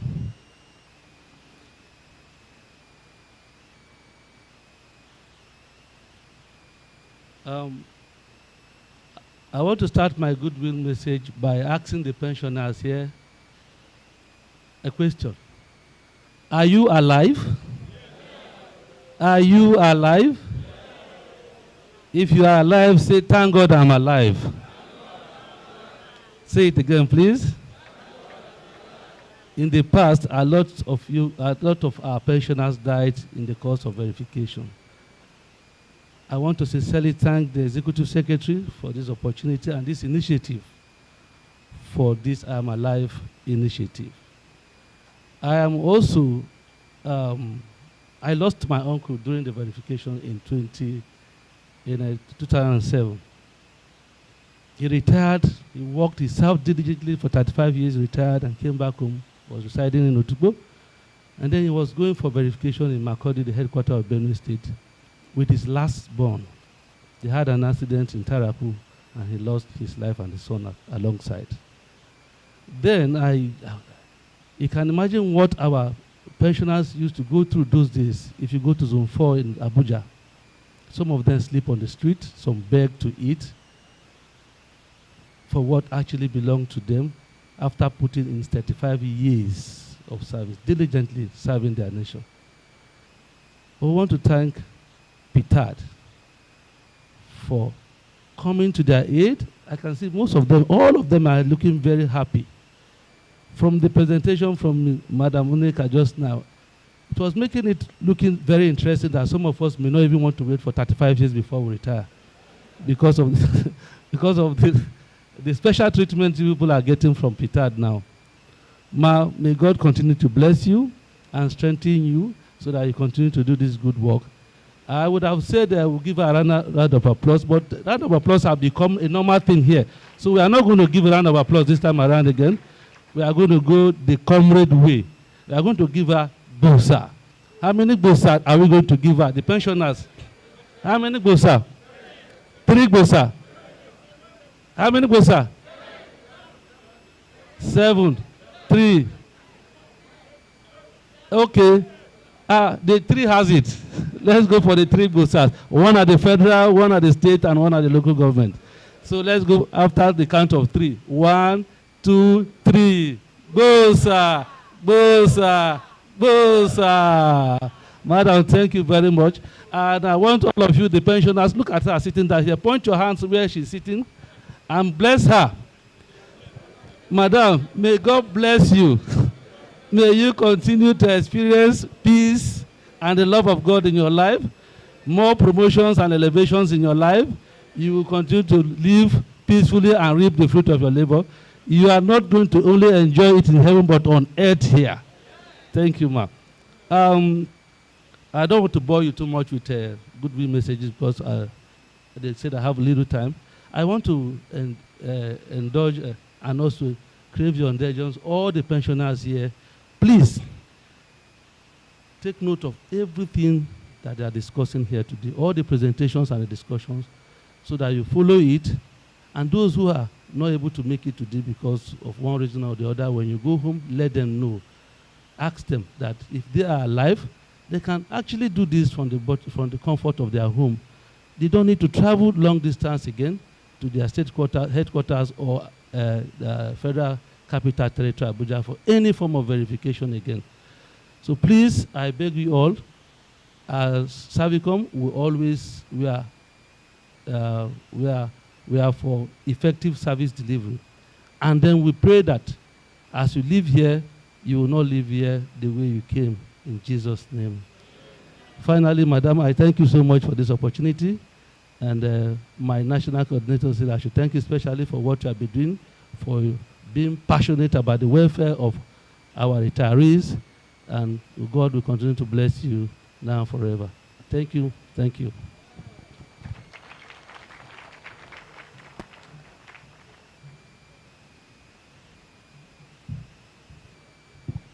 Thank you very much, Mr. Olofu. Please let's give him another round of applause. And our condolences to all the staff and members of Servicom National.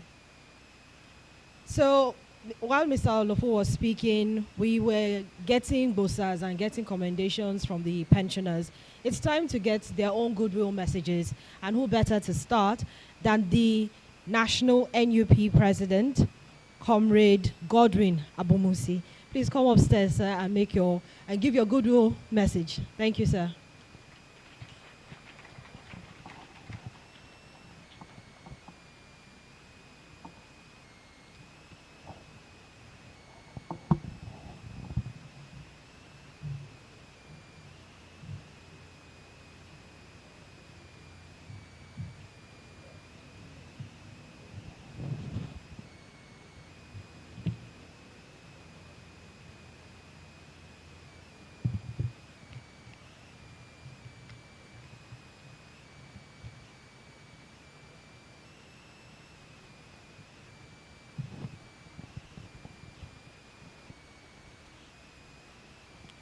The Executive Secretary,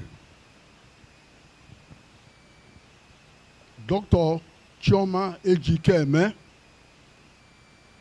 all the staff of Ptad, the chairman and secretaries of all our state councils, I welcome you all to this stakeholders meeting.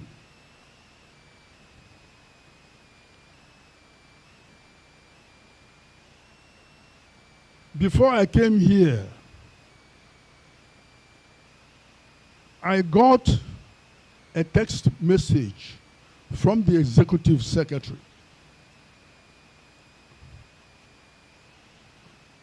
I don't know whether you have announced it.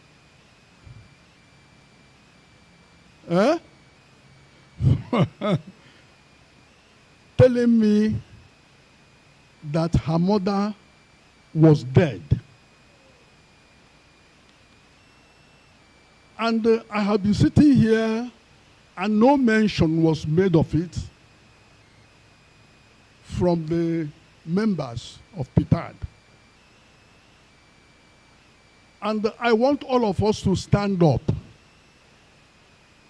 so that we can give her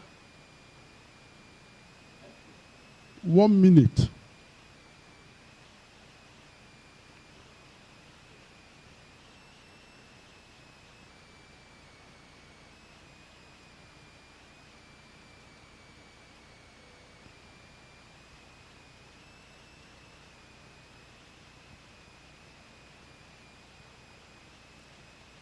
May the soul of Mrs. Ejikeme and all the souls departed rest in perfect peace.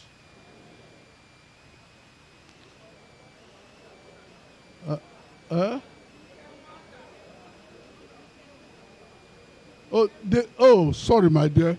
May the soul of the mother of Mrs. Dr.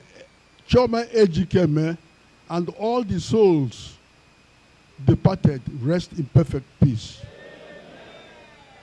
Thank you for correcting me.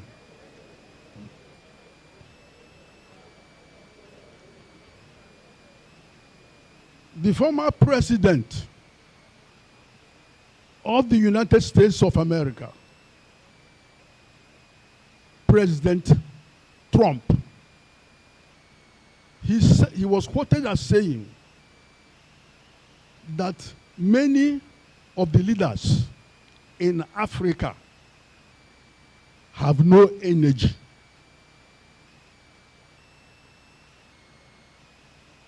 And I want to stand here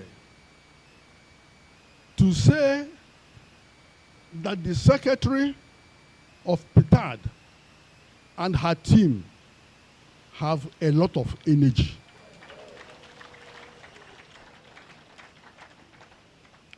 They have traveled to all the corners of our geopolitical states to conduct this I Am Alive. I Am Alive engagement forum. And I begin to wonder where they get their own energy. And I want to commend them for this. Since they have come, they have brought us out of Egypt and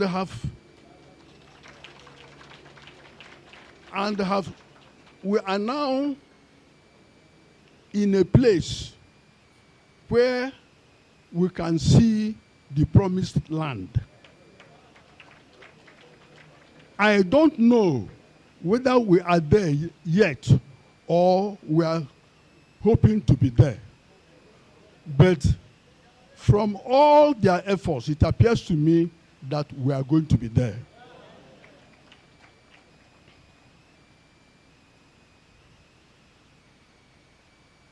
Since 1981, the governments of Nigeria have brought down the funding of our social development. Our hospitals are going down. Our educational system is crumbling.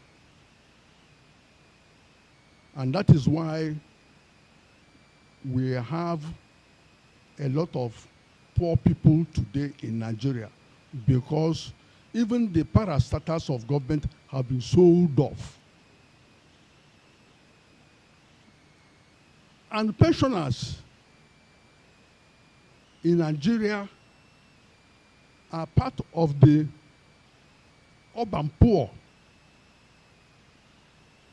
And we are looking forward for the government to ensure that one of the ways to alleviate poverty in Nigeria is by the payment of pension, so that when we get our pensions, we will go to the markets, spend it, so that the money will circulate and other people will be enriched. So payment of pension is very important in Nigeria, and that is what Ptad has been doing for us. And we hope that the government will continue to fund the payment of pension so that the pensioners in Nigeria can be lifted out of poverty.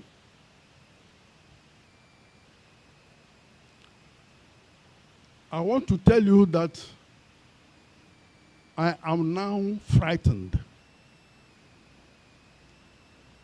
I am frightened because it appears if God does not help us, that the pensioners will begin to go down again. Because you know the style of governments. When they come to office, they change everything, including the things that they should not change, they change. If the present crop of officers in Ptad are changed, I'm afraid that it will not be the same again. And I am frightened by the fact that we may begin to go back to Egypt. So I'm urging all of you, I am urging all of you in our various state councils, by sensitizing the pensioners, to write to government to keep intact the present crop of Ptad people for us.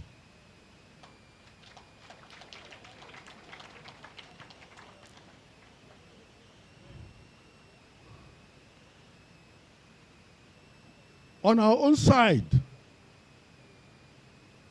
from the headquarters, we are going to organize meetings to see what we can do about this, because it frightens me. Where they started, where they have stopped, for them to pick up from there to ensure that we are paid as we have been paying under their leadership. So I ask you to join hands together and ensure that this crop of leadership at the Ptad have done for us. Because in Igbo land we say, or what they have done for us. Madam, thank you very much indeed.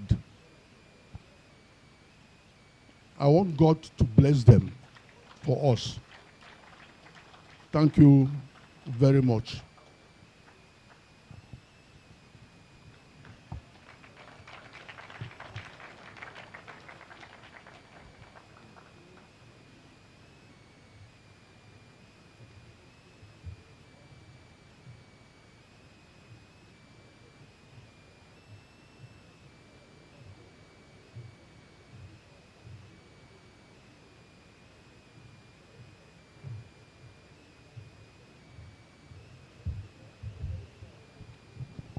Please let's give Comrade Godwin Abumisi another round of applause. Thank you so much, sir, for the kind words, and thank you so much for the goodwill message as well.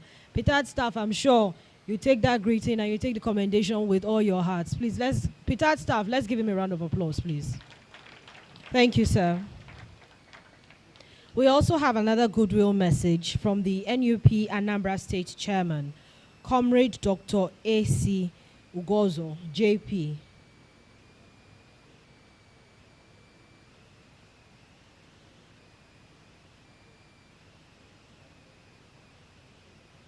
Please let's welcome him with a round of applause.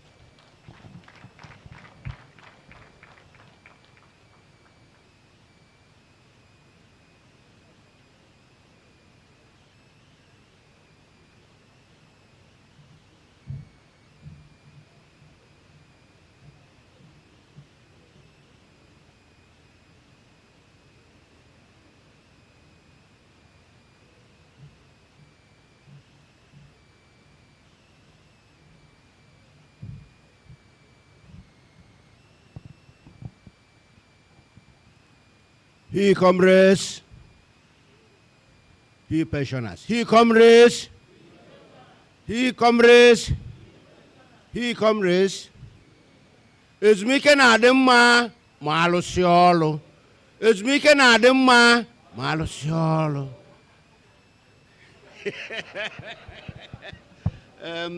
Well. Mine is a very brief solidarity stroke welcome message presented by Comrade Dr. Anthony C. Ugozo, JP, the Anambra State Chairman of Nigeria Union of Pensioners, to the Executive Secretary, Ptad, Dr. Chioma N. Ejikeme, during the Ptad Southeast Stakeholders Forum at AWKA in Anambra State on 13th and 14th July 2023. I wish to stand by the established protocols. On behalf of my humble self and the entire pensioners of Anambra State, I most respectfully wish to say a word of welcome to our dear sister and worthy Executive Secretary of Ptad. During this auspicious moment, she decides to take the business of Ptad to her home, the Southeast, and in particular, Anambra State.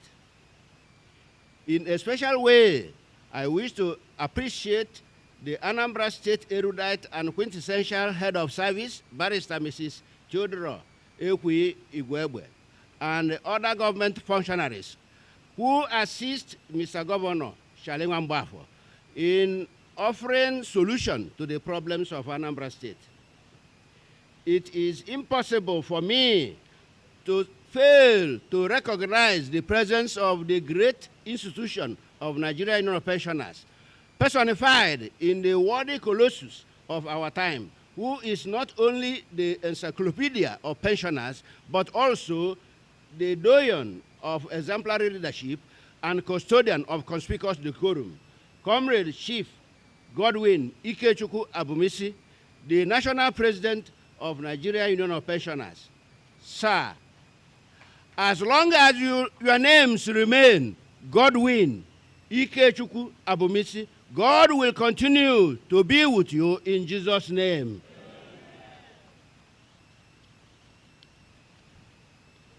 Let me equally welcome all the Ptad officers here present to the Southeast Stakeholders meeting. The ladies and gentlemen from both electronic and print media for giving Ptad national and international outlook. Of course, I cannot forget to welcome and appreciate the police and other security officials whose presence here today undoubtedly make us feel very much at home. I must equally appreciate the government of Anambra State as it is on record that she provided Ptad with befitting office in the state, thus bringing the services of Ptad to the doorsteps of Anambra pensioners.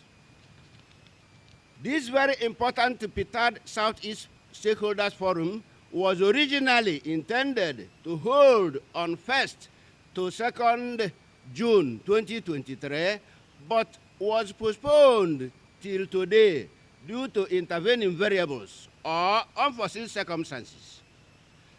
Therefore, I wish to apologize to all stakeholders who were already on their way to Anambra on 31st day of May 2023, being arrival date, but turned back on getting information of the sudden postponement of the meeting.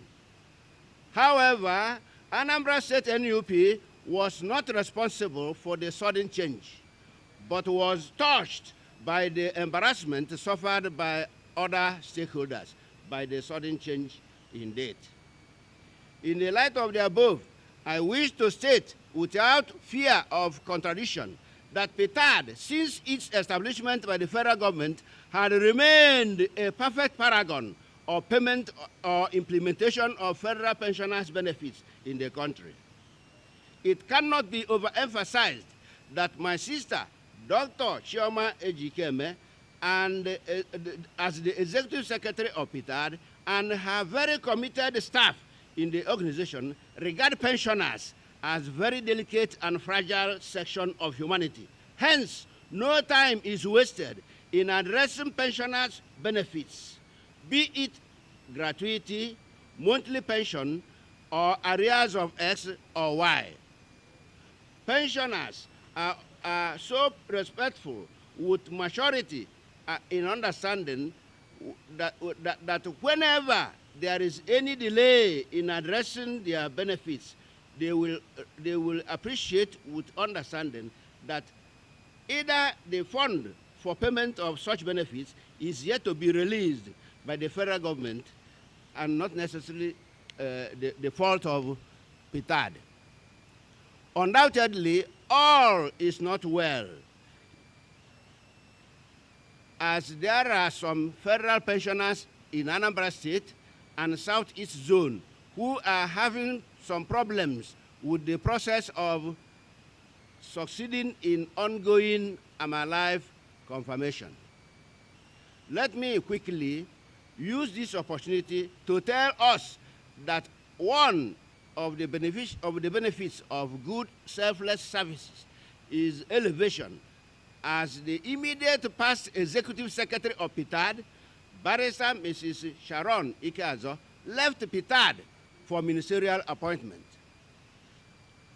Perhaps it is worthy of mention that Ptad, about 3 months ago, flagged off program of I Am Alive confirmation, all aimed at betterment of pensioners' life and at betterment of pensioners' life and prolonging their longevity, as most of the pensioners now live on drugs. I passionately desire and pray God to touch the hearts and thinking of most state governors who borrow a leave from Ptad on caring for pensioners as delicate and fragile citizens by paying them all their benefits through entitlements, since they spend their youthful age serving the state. Pensioners are not dead woods, as some governors, through their utterances and body language, regard pensioners as dead woods. For instance, Ebonyi State stopped payment of gratuity since 2015. Abia State paid gratuity last in 2002. Imo State paid gratuity last in 1998. Enugu State paid gratuity last in 2009. The state mentioned above just pay monthly pensions as they like, and to the embarrassment of their various pensioners.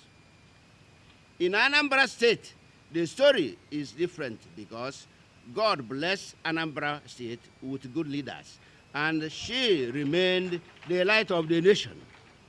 Hence, the state is paying monthly pensions as at when due. Sometimes on or before 25th of every month. No wonder the governor of Anambra State was in April 2017 given a national award by as the most pensioner-friendly governor in Nigeria.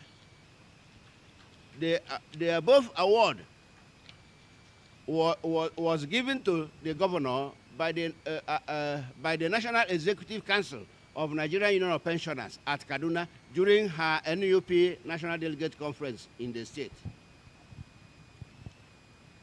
In terms of payment of gratuity in Anambra State, Mr. Governor inherited 5 years arrears of unpaid gratuity from his predecessor, that is 2016 to 2020.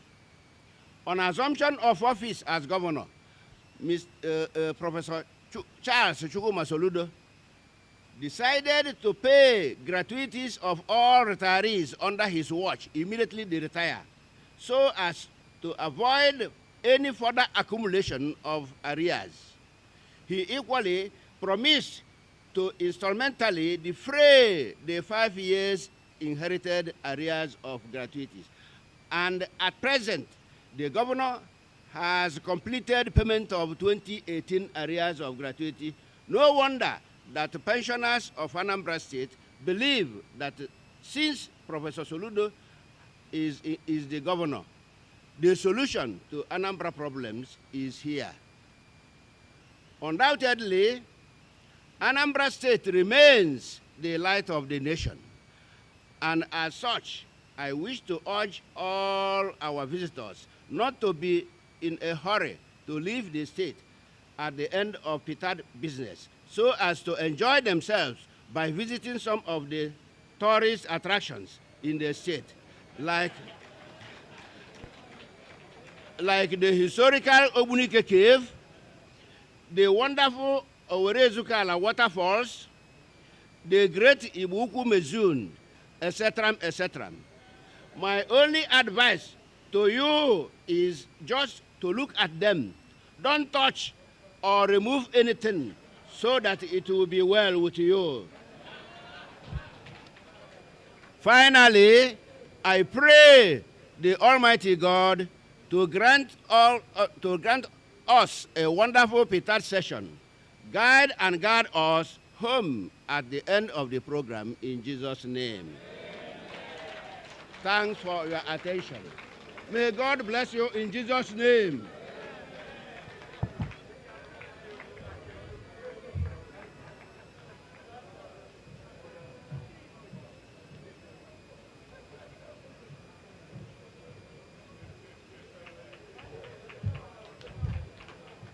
Please, let's give him another round of applause, please. Thank you so much, Doctor. And we say a big amen to your prayers. While Doctor was giving us his goodwill message, we had the privilege of having a very distinguished thespian walk into our midst. Chief Chika Okpala, MFR, a.k.a. Chief Zebrudiah, alias 430. You're most welcome, sir.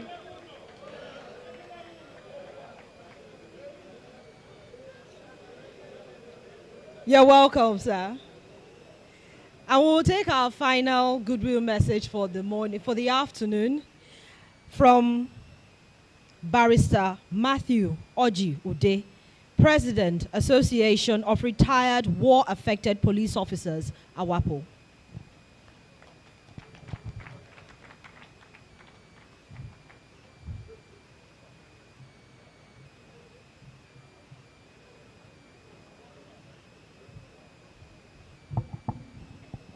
Executive Secretary, permit me to stand on existing protocol. One issue raised this morning by AWKA, the first presenter, Obiamalo, is the issue of harmonization as one of the future plans which Ptad has in mind to improve the lot of pensioners. I want to say that retired war-affected police officers are very excited by this move. And we have followed closely a press conference given by the Executive Secretary to show to what extent they were pushing this project in the hope that it could mature before the exit of Muhammad Buhari. Unfortunately, it hasn't matured, but we are sure that the pressure will continue with the new administration as soon as they settle. And I want to say that retired war-affected police officers are more excited than anyone else about this project. Permit me to share with you the reasons for our overexcitement. Normally, the rule is that when an officer retires, his pension is calculated, predicated on his salary at the time of retirement.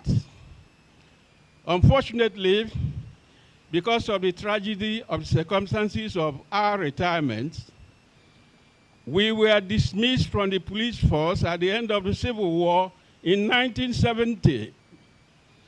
Fortunately for us, 30 years after, we were retired. And our retirement took effect from May 2000.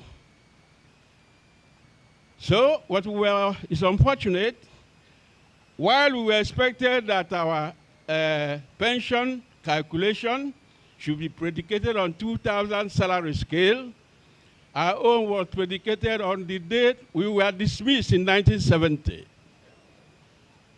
And that is why when we started earning pensions around 2010, some NCOs and constables were getting 6,000, 9,000, 10,000, things like that, predicated on 1970 scale of salary. Luckily, there was this improvement, and we have stepped up. I think the least every constable gets now is about 22,000. Some get 24, inspectors about 35, ASPs about 50, and that sort of thing. It's an improvement. But we are looking up to the time when this project will succeed so that we can begin to enjoy the fruit of retirement. And our prayer is to urge the Executive Secretary and the staff to continue with this pressure to make this dream to come true. Thank you very much.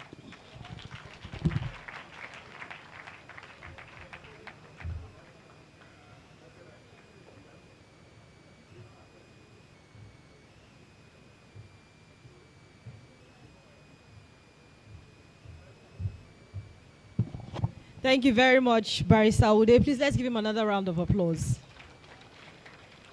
And thank you all for your goodwill messages and your prayers as well. We are very grateful and appreciative. We'll continue now with our presentations, and we'll be focusing on pension computation. It's an aspect that I'm very sure will have all of you interested. And if you have questions, please, by all means, write them down. As I said earlier, we have a session that will attend to it. So without further ado, I'd like to invite the Director, Parastatals Pensions Department, Mr. Kabiru Yusuf, to take this presentation.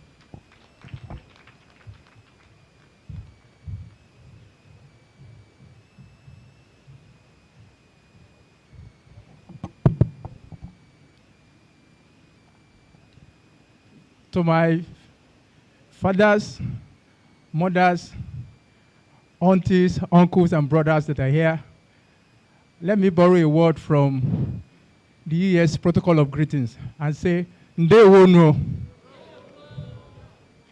Please don't ask me to go beyond that. So I don't lose my tongue. I have been asked to talk about the subject of computation of DPS pension benefits. And before I start, I would like to give a little justification of why we believe this subject matter is very important. It has come out of the review and examination of the complaints that we get from our pensioners. And it made us come to the conclusion that close to 90% of this complaint, with the exception of I did not get my pension, close to 90% of this complaint is simply because our pensioners do not understand how we come about the figures that we are paying them as pension. And we are convinced that if we share this knowledge, make it accessible, open, as much as everyone has access to both the two words of God, the Bible and the Quran, we believe that very strongly that most of these complaints would not come up. And this subject matter, we've been discussing it in almost the last 4 stakeholder engagement that we have done.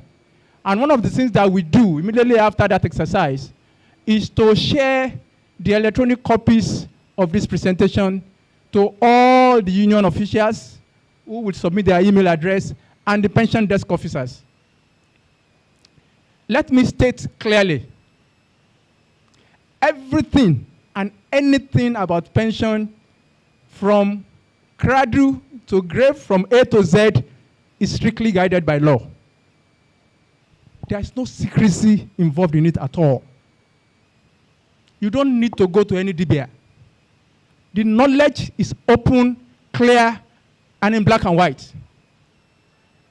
And if you show interest and you try to understand how we compute the pension, we would not have need for most of the complaints that we seem to get from our senior citizens.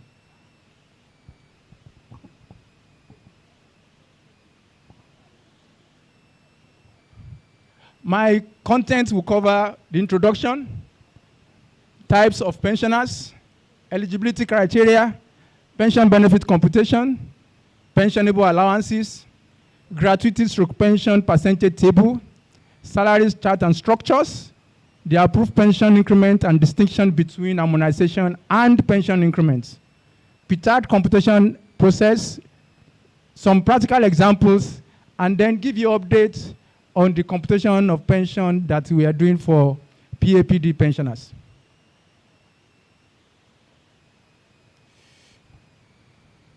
We are all clear about what the mandate of Ptad is. And that is strictly to manage federal government pensioners under the DBS.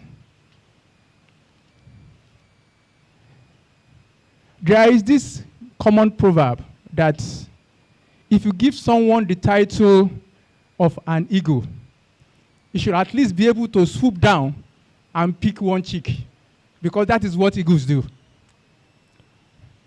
If you don't understand the powers and role of an organization, we would have conflicts in what we demand from that organization. We are very clearly focused on the pension of federal government pensioners who retired under the DBS.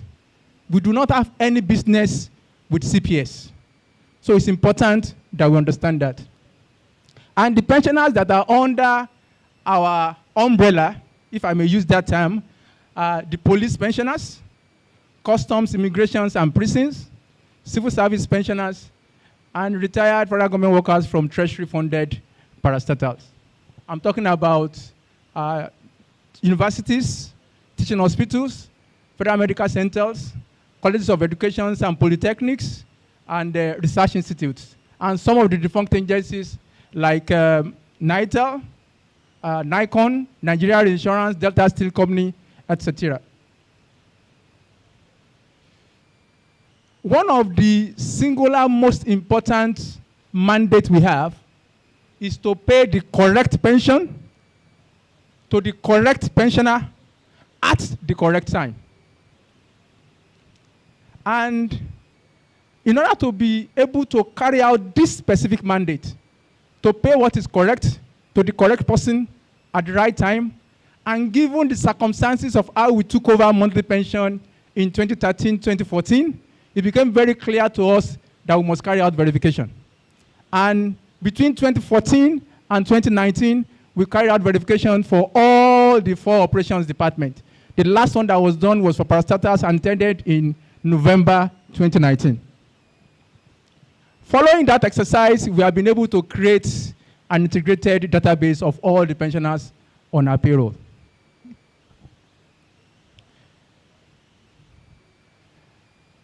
Who are the type of pensioners that we are responsible for? Federal pensioners who retire on or before 30th of June 2007, including severed and deferred pensioners. Deferred pensioners are pensioners who retired before they become 45 years old, so that when they get to 45 years, they now come forward to start collecting pension. So if you retire 1st of July 2007, you do not belong to the DBS. It is as clear as day.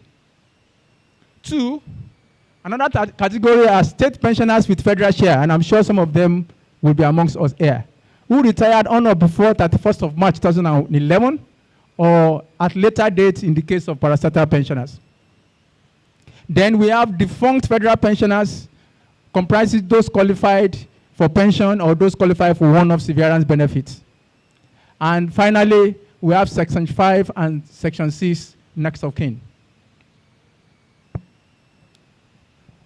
What benefits do we pay? 1, gratuity. 2, pension. 3, death benefit to next of kins. Then 4, one-off severance benefits in the case of ex-workers of Savannah Sugar, NACO, and Aluminum Smelting Company. Let me state clearly here and explain something.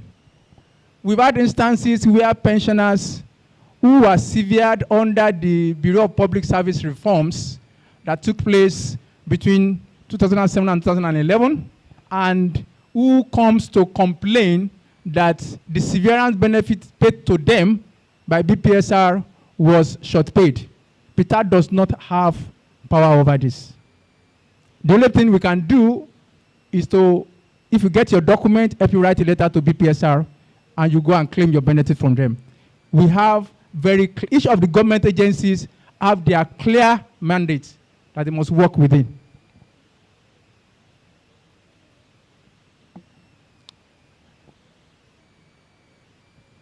Outside of the benefit that we pay, it is also important for you to get this benefit, you must be eligible. So there are eligibility criteria that makes you qualified to claim this benefit. 1, if you are a federal pensioner, you must have retired on or before 30th of June 2007. 2, if you are a state pensioner with federal share, you must have retired on or before 31st of March 2011. And in addition to that, for you to claim gratuity, at some point in time, the number of years that makes you eligible for gratuity was 5 years, and the number of years for pension was 10 years. At another time, it was 10 years, and the number of years for pension was 15 years. Before again, it came back to 5 years and 10 years. If you spend 4 years, 11 months, and 30 days, when the eligibility period was 5 years, you cannot be eligible. Ptad is not an employer. Ptad is not the people that employed all of our senior citizens. It was your various employers. So we do not get involved in personnel matters. Whatever record you bring to us is what we use to determine your entitlement.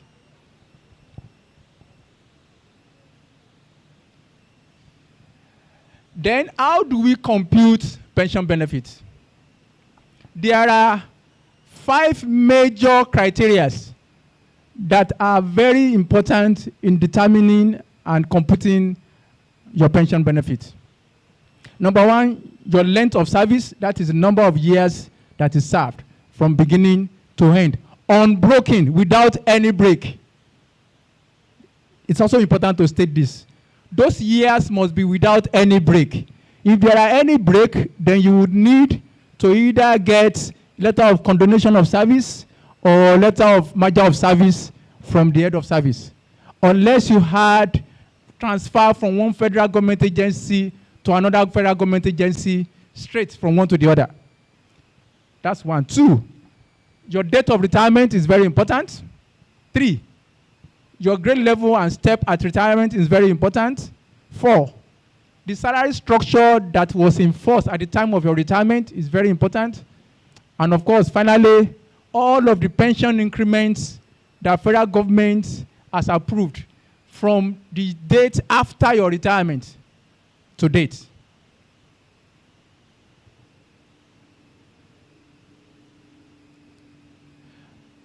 The other area where we used to get a bit of a disagreement with our pensioners when complaint comes is what is called pensionable allowances. And I will try and give an explanation. You know, when you were active workers, your salary, your total salary is a combination of basic and several other allowances. You have basic, you have transport, you have meal, you have utility, you have, sometimes you might have entertainment, And you may have all ranges of allowances. Overtime, hazard, and all of that. Leave allowance. But when you retire, the law says clearly that it is not all of the allowances you are getting when you are an active worker that will be used to determine your pay, your pension when you retire. It is only some elements of it. And those are the ones stated here. Annual basic salary, your annual rent allowance, 40% in some instances, your annual utility allowance, your annual transport allowance, your annual meal allowance, and then domestic staff allowance for grade level 15 and above only. That is all. So it is not possible, because of this, it is not possible for you to find anyone who, when he was working, was receiving, let's say, 1 million naira as salary. And then he will become a pensioner and he will still be receiving 1 million naira as pension. Because it is not all of the allowances that he was getting was an active worker that will be used in determining his pension. Then I have decided to put the gratuity and pension percentage table here. It shows for the number of years that you work, what is the percentage of your TPE that will be used to calculate either gratuity or pension. If you serve for 10 years, your gratuity as percentage of final pay between 1977 and 31st of May 1992 is 100%. 11, 110, 12, 120, up until it gets to 300%. That's for gratuity. And then for pension, starts from when it was 15 years, starts from 30 up until it becomes 60. And then from 1992 to date, it changed to 5 years. For if you spend 5 years, you get 100% as a percentage of final pay as gratuity, and like that up until 35 years. This gratuity table is available in this presentation, and we'll share with you. So if you want to determine your gratuity, we don't go anywhere except this table. We don't use any other parameters. So as you know it, when we now give you your gratuity, you can use it to check whether what we computed for you is correct or not. And then, of course, salary charts. There are quite a number of salary charts that have been available from way back from 1960 to date. And some of them are UGS 1992, Part 94, APS 1998, APS 1999, APS 2000, APS 2003, COMS 2007, and there are replicas of it on artists and all other sectors.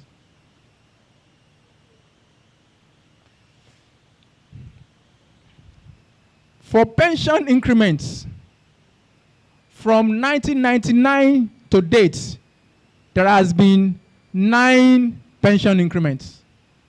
The first one was 150% of 1st of January 1999. The next one was 30% of 1st of January 2000.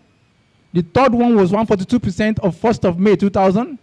The fourth one is 19% of 1st of May 2001, which is applicable to university, education, and research institutes only. The fifth one is 6%, 1st of October 2003. Sixth one is 16% of 1st of January 2007. Seventh one is 33% of 1st of July 2010. Eighth one is 9.7% of 1st of June 2016, which was applicable to PACN pensioners only. And then ninth one is consequential pension adjustment of 18th April 2019, which was applied based on absolute figures only. These are all the pension increments that has been issued from 1999 to date. If you are aware of any other one, you can please educate us. Now, it's important for me to explain the difference between harmonization and pension increment. Because most of the time, we get our senior citizens, when they come to complain, they say, my complaint is harmonization. My complaint is harmonization. There has only been, with the exception of this harmonization that the ES is working and pursuing with the federal government to get approval for, There has only been one harmonization since 1999 to date. And that is based on the last circular that was issued in January 1997, but affected pensioners who retired before December 1990. The circular number is B.63216/S.1X/13/105. And its objective was to bring pension of officers who retired before 1st January 1991 at par with the pension of officers who retired thereafter. Outside that harmonization, there has not been any other. What has been issued is pension increment. Please let us understand it. What federal government has been issuing from 19 outside of this has been pension increment. And that was the one I listed in the previous slide. 150, 30, 142, 19 for universities, 6%, 15%, 33%, then 9.7% for PACN, and then consequential pension adjustment.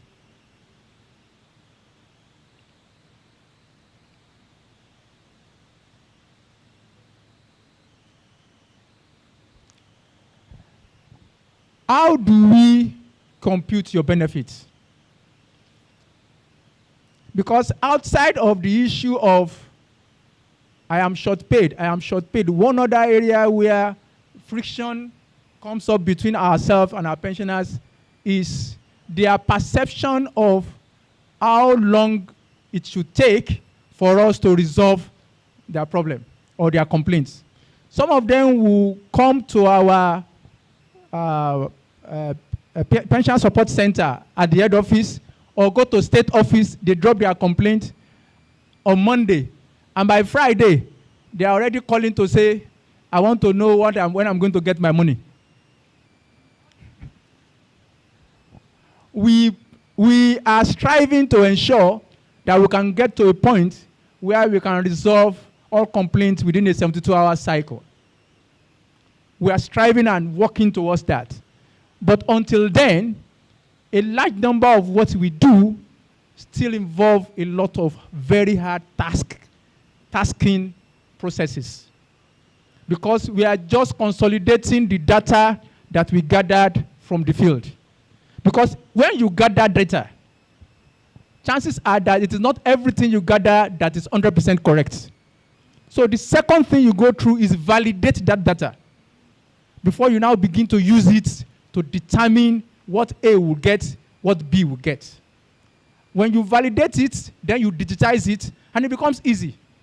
By the time you digitize that record, you will not need to be looking for the file because an electronic replica of that file is available. We are still in transition with respect to that. So it's important that you exercise a bit of patience for us when you drop your complaint. Now, how do we go through the process of resolving, of determining your pension benefit? Of course, it starts with verification. That is non-negotiable. Nobody will get shishi from Ptad without being verified. Nobody. Even if what you are coming to collect is a one-off payment, you must be verified. That's one. Two, after that, like I said, we'll validate that data that we gathered in respect of a verification to ascertain accuracy, completeness, authenticity of the records that you submit to us. And then after that, we go to computation. That computation is automated. We just need to click your account number, and then everything gets automated, and we get the values that is related to you. Then, we then go into computing what your arrears will be. After that, we carry out further checks to ascertain accuracy of the benefits that is calculated. Then that file then moves to internal audit and thereafter to the federal audit. Ptad is probably one of the very few government agencies that every day you have members of the internal audit and the federal audit that sit there every day. Most federal ministries, what happens is that at the end of the year, you find that federal auditors come, probably in February, all of you have the experience, or March, they come on 31st of December to close the books, And then about 2 or 3 months after, they then come to audit the books. But Ptad is one of the few places where federal auditors carry out pre-audit and then post-audit. So our file goes through this internal audit and federal audit process. We cannot add anybody to the payroll without the clearance from internal audit and federal audit. We cannot remove anybody from the payroll without clearance from the internal audit and federal audit. We cannot pay 1 naira to anybody without those files passing through the internal audit and federal audit. And then when it clears that control area, it goes to we compile, seek approval from the ES, and then we pay, subject to availability of funds. So you can all see there are 7 cycles there with different individuals managing each one of the gateways. Even if you put a week to each of those cycles, even if it is only 1 week that we put, you're already looking at 7 weeks. So that is why when you lay your complaint, please exercise a bit of patience. We hope we can get to a point where we can swiftly treat your complaints within the 72-hour cycles, but we're doing the best we can at the moment. Then I would like to show you some practical examples of how we calculate our pension benefit. One, let us assume that we have one Mr. Wazobia, who was born on 1st of January 1960. He joined Federal MDA on 1st of January 1980, and he retired on 31st of December 2002 on grade level 10, Sep 10. His entitlement will be calculated as follows. His length of service is 23 years, and you will note that is because he served from 1980 to 2002. Total final emoluments, I will show you the table, is 396972. That is on the salary emolument chart. Excuse me. This is the salary emolument chart. When I tell you that all of the salary structures of each agency is relevant to determining their monthly pension, we will go to the salary structure of the agency that Mr. Wazobia retired from and pick the TPE of grade level 10, step 10. And then his gratuity is 204% of that 396972, which comes to 809,000. If you check the gratuity table, you will see where I got 204%. Then annual pension is 56% of 396972, which comes to 222,304. That is annual pension. To get the monthly pension, you divide that figure by 12. When you divide it by 12, it comes to 18,525.36. You know that I said he retired on 31st of December 2002. So let's look at the pension increment that he will get. The first pension increment he will get is the one of 1st of October 2003. That is the 6%. We apply it on that. It comes to 19,636. The next one he will get is the one that is applicable from 1st of January 2007. When we apply it, it comes to 22,582. The next one we will get is a 33% of 1st of July 2010. When we apply it, it will come to 30,034.61. And the last one you will get is the consequential pension adjustment, effective from 18th April 2019. When we apply it, it will come to 35,061 naira 61 kobo. You know that the consequential pension adjustment is based on the table. This is the table. So to determine what it falls between, what four of us need to do is what is before consequential pension adjustment, his monthly pension was 30,034.61. So we go to that table and find where is 30,034. 30,034 falls between line 7. And line 7, the absolute increment figure is 5,027. So if you add 5,027 to what he was earning before, you can see 5,027. That's how it came to 35,061 naira 61 kobo. That's why I said there is no secrecy about pension computation. It is in black and white.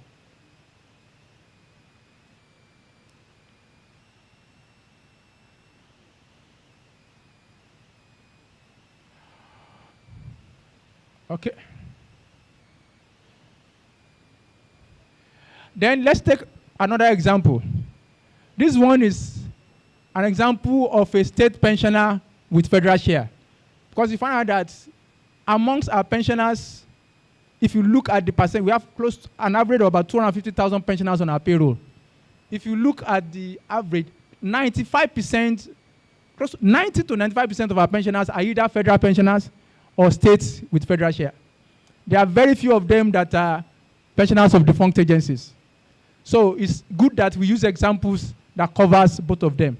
So let's take the example of Mrs. Wasobia, who was born on 5th August 1955, joined a state ministry on 7th of June 1971, and retired on 30th of June 2006 on grade level 12, step 12.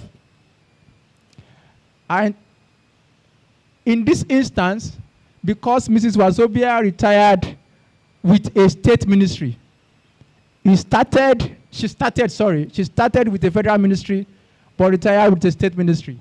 We would need the audited computation sheets of the pensioner. Why? Because we need to know the details of her salary, the exit salary, so that we can take the TPE from there. And a sample one is what we have here. It's something that looks like this. Usually signed by the Auditor General of the state where the pensioner retires. So we usually, for state with federal share pensioners, we usually insist on an audited computation sheet signed by the Auditor General of the state, so that we can ascertain that the figure of exit salary is accurate and reliable. So length of service is 35 years. Total final emolument that we pick from that computation sheet is 287,928. To determine gratuity is 300% based on 35 years, and it comes to 863,784. Annual pension is 80% of 287,928, and it comes to 230,342.4. But because she works with both the federal and state government, we have to apportion that entitlement. There will be an element of it that federal will pay, and an element of it that the state will pay. She worked for 35 years, 0 months, and 23 days. That's 420 months. Federal period in that is 58 months. So to determine the federal gratuity, we divide 58 by 420, multiplied by the total amount of gratuity, and it comes to 119,284.46, which is the element that belongs to federal government. For pension, again, we divide 58 by 420, multiplied by the annual pension, that's 230,342.4, and that comes to 31,809.19. That is the annual federal pension. So what is the monthly pension? Monthly pension will be that figure divided by 12, comes to 2,650.77. This figure, before consequential pension adjustment, it is amount similar to this that we will have been paying. Because we find out that most of the state pensioners with federal share in our books spent smaller number of period with federal government. This higher percentage of their career was spent with the state government. Now, even in spite of this, to now determine the increment that she's entitled to, that 2,650.77, she's entitled to the 15% increment. When we apply it, it comes to 3,048.39. Then she's entitled to the 33% pension increment. When we apply it, it comes to 4,054.36. Then she's also entitled to the consequential pension adjustment. When we apply it, it comes to 12,747.36. That will be our pension until another pension increment comes along.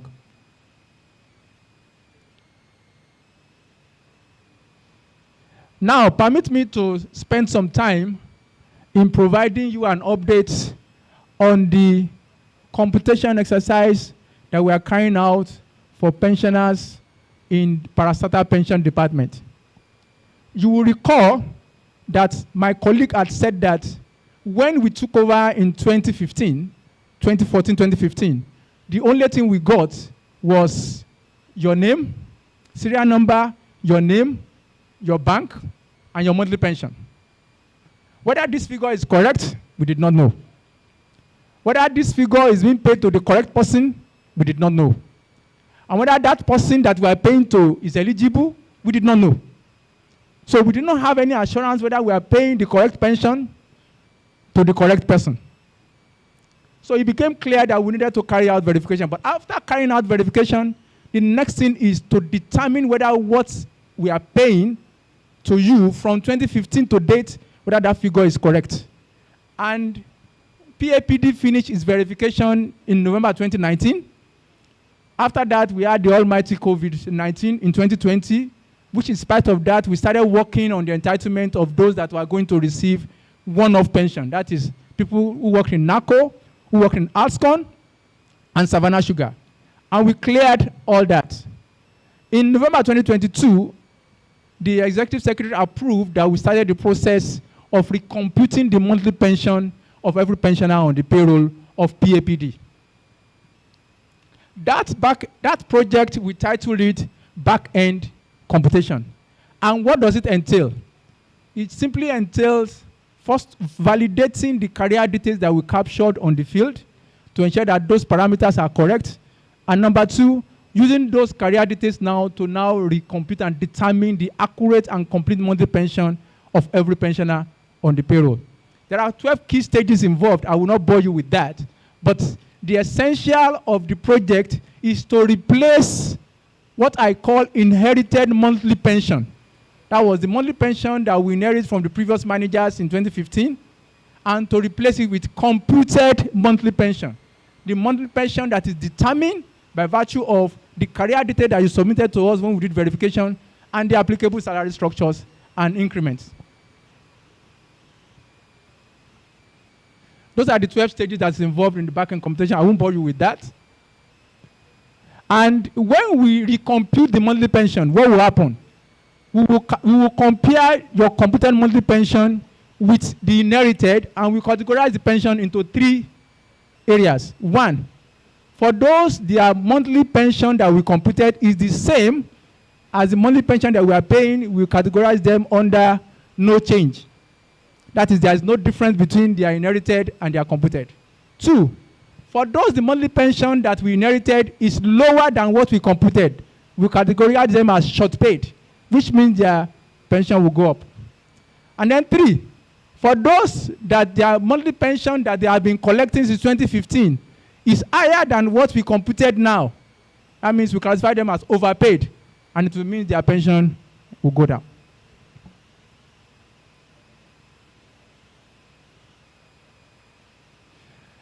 So the Executive Secretary approved that we start this exercise in November 2022. My father's, mother's, since November 2022, the Executive Secretary has gracefully kicked us out of my Tama head office to a project center. First of all, at Zone 1 and now at Zone 5, we are close to about 79 to 84 people under one roof started working on all the files, 93,000 files of PAPD pensioners.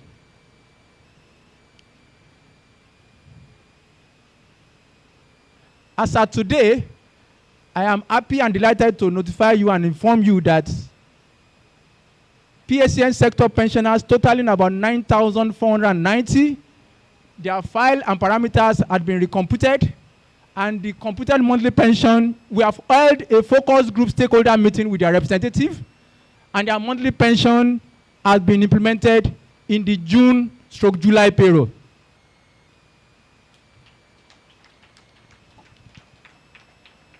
I will show you the analysis of the pension. In addition to that, 17,157 pensioners under the power and transport sectors. The power and transport sectors comprises of Nigeria Railway, all the river basin authorities, I think about 11 of them, all steel research agencies, and AWKA steel rolling mills. About 16 agencies under that, totaling about 17,157. We have also computed their own. We have held a stakeholder session with them, and we are set to implement their computed monthly pensions in the July/August payroll. What is the outcome of that exercise? I'll show you in the table now. For PSCN, 8,533 were computed for ES approval. 673 were dropped at the point of computation due to some errors which we'll look at later. 263 came out of the computation system uncomputed, which again we'll look at. Post-computation, additional 14 was dropped, and additional 7 was checked by the analysis and checking team to be reviewed. After this computation, for PSCN, 8 pensioners were classified as no change, which means there is no difference between their old pension and the new pension that we computed for them.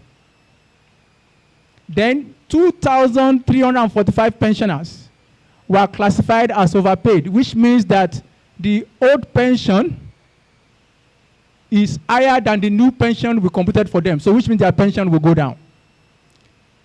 3, 6,180 were classified as short paid or underpaid, which means the old pension is lower than the new pension we computed for them, which means their pension will go up. By percentages, for no change, it's about 1%. Those that their pension will go up is 72%, and those that their pension will go down is just 28%. I am sure if there's any PSN pensioners here, they will have recognized the changes in their pension. And what we have also done is, to every pensioner that is affected by this exercise, we have typed letters detailing how we arrived at their pension. And I will show you samples of the letter when I finish talking about that of power and transport. Every single pensioner gets a letter stating the details of how we arrived at their computed monthly pension, showing their parameters, showing their career details, showing all the pension increments, so that if they have any issue, they can respond to us to say, okay, line number 3 of this your letter is not correct. Rather than the issue of, I am short paid, and we don't have the reason why you are short paid. So this letter is detailed, and it's 3 pages. I will show you a sample. That way we can have an effective engagement with our pensioners in identifying if there's any area of discrepancy.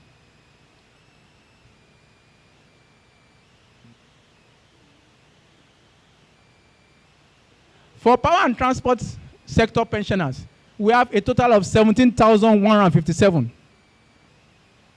We computed 13,376. 2,548 were dropped. 957 was not computed, which we'll investigate. Another 185 was dropped after computation. 80 was sent back for KEO review. And then 11 of them were rejected by the application for further investigation. After this computation, the outcome is we have 85 pensioners that there is no change between their old and new pension. We have 9,705 pensioners that their new pension is lower than what they were getting before, which means their pension will go down. Then we have 3,586 pensioners that their new pension is higher than what they were getting before, which means their pension will go up. By percentages, we have 1% that there is no change. We have 27% that their pension will go up, and we have 72% that their pension will go down.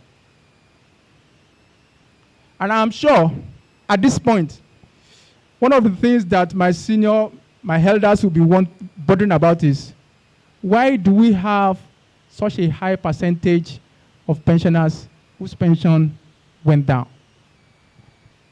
I'll use the next few slides to explain. 2 major factors are responsible for this. 1, the pension increments of 1999 and 2000, which is a combined 180%. We have evidence clearly showing that, unfortunately, our previous employers did not implement this circular correctly. And I will show you an example. And you elders will say that if a foundation of a house is wrong, every other thing you put on top of it will continue to be slanted. And that is why we have those different. The second factor is instances where some of our previous employers were using unauthorized allowances to compute TPE and pension. I have listed for you the 6 approved total pensionable emolument that can be used to compute pension. Now that example, the circular on pension increment of 180% of 1999, I will try and read it so that we can all understand it. Is it possible to expand this? Further to the circular reference number dash of 11th May 1999 issued by the National Salaries, Income and Wages Commission, approving an increase of 150% on all existing pensions with effect from 1st of January 1999, it has become necessary to make the following clarifications. The pension of officers who retired between 1st January 1991 and 30th September 1994 should be harmonized to the level of pension payable to their counterparts who retired before 1st January 1991 and after 30th September 1994 before applying the 150% increase to their pension. 2. The pension of judges who retired between 1st January 1991 and 31st December 1995 should be harmonized with that of their counterparts who retired from 1st January 1996 before applying the 150% increase to avoid disparity in their pension rates. There will be an additional increase of 30% on all existing pension with effect from 1st of January 2000. Let me read the second circular. There are 2 circulars that were issued. It said clarification of circulars on increase in pension rates. Following the issuance of circular number XXYZ of 11 May 1999, the purpose of this circular, therefore, is to explain how the 2 circulars should be applied as follows. For the application of, oh God. Can it be expanded? Check.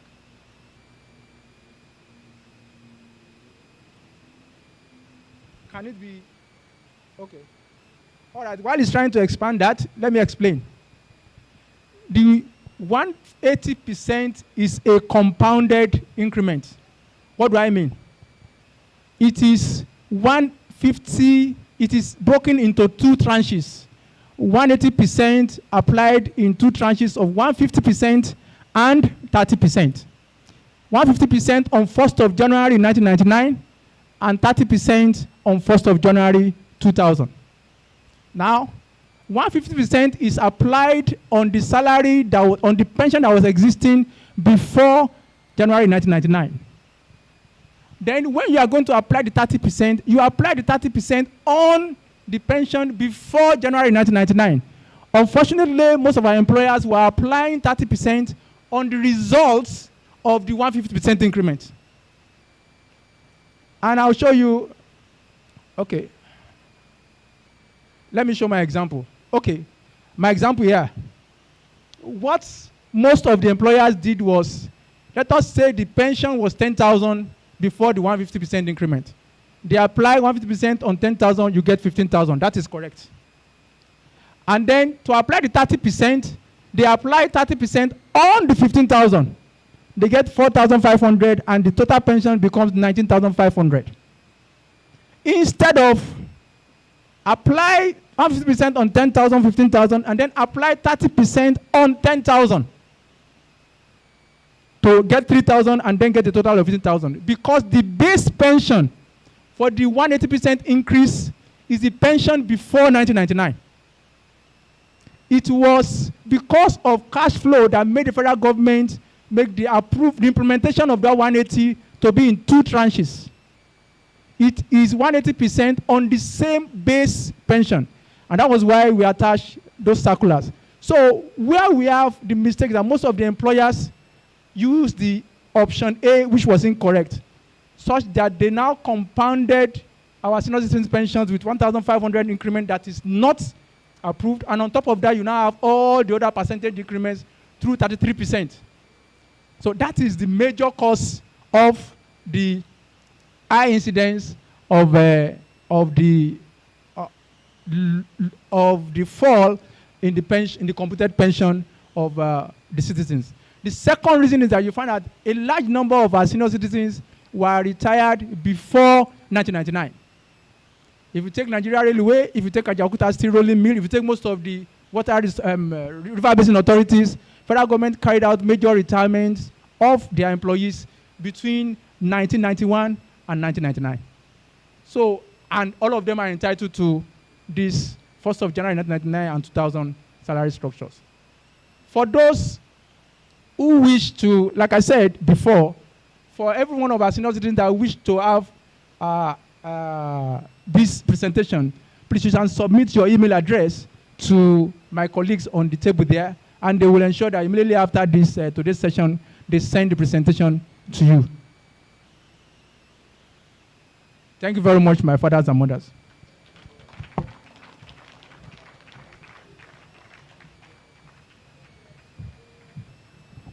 Thank you very much, Mr. Kabiru. Please, let's give him another round of applause. It seems complicated, but it's actually very simple. And because we're going to be sharing this presentation with you, it will be easy for you to further break it down. And if you have any questions, you can actually approach Mr. Kabiru, and he'll be very glad to give you further clarifications. I know we've been sitting down for most of today, so please, can we just get up on our feet? And let's stretch a little bit. Just stretch a little bit before our next presentation.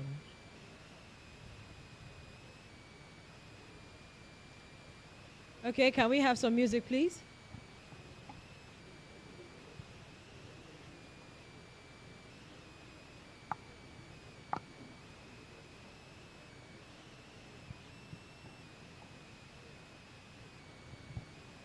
Okay, so while we're waiting for the music, can we just move ourselves, move our bodies? Let's go from left to right.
Applause for yourselves. You all danced so beautifully well. I think we played the right song. Don't you agree? Thank you very much. Please, let's be seated. Our next presentation is going to be a fun presentation. And it's going to be by veteran Nollywood icon and a distinguished thespian, Chief Chika Okpala, MFR, a.k.a. Chief Zebrudiah Okorigwe Nwogbo, alias 430. I think I got the right name now. Please, let's give him a round of applause as he makes his way to the platform for his presentation.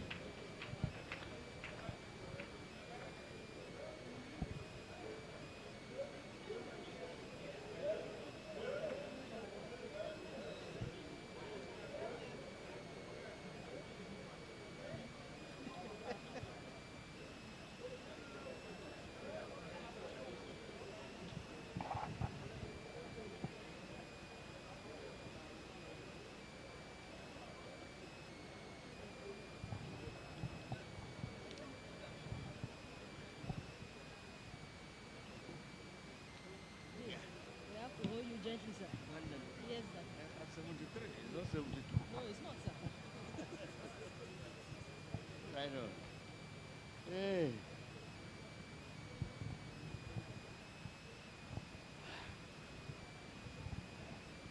Fellow retirees,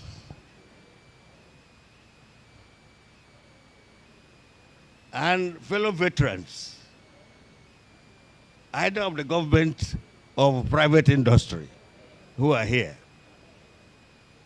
I am happily glad just to be with you today, because today my very, very, very serious day for the then people in charge of payment of debitors of pension.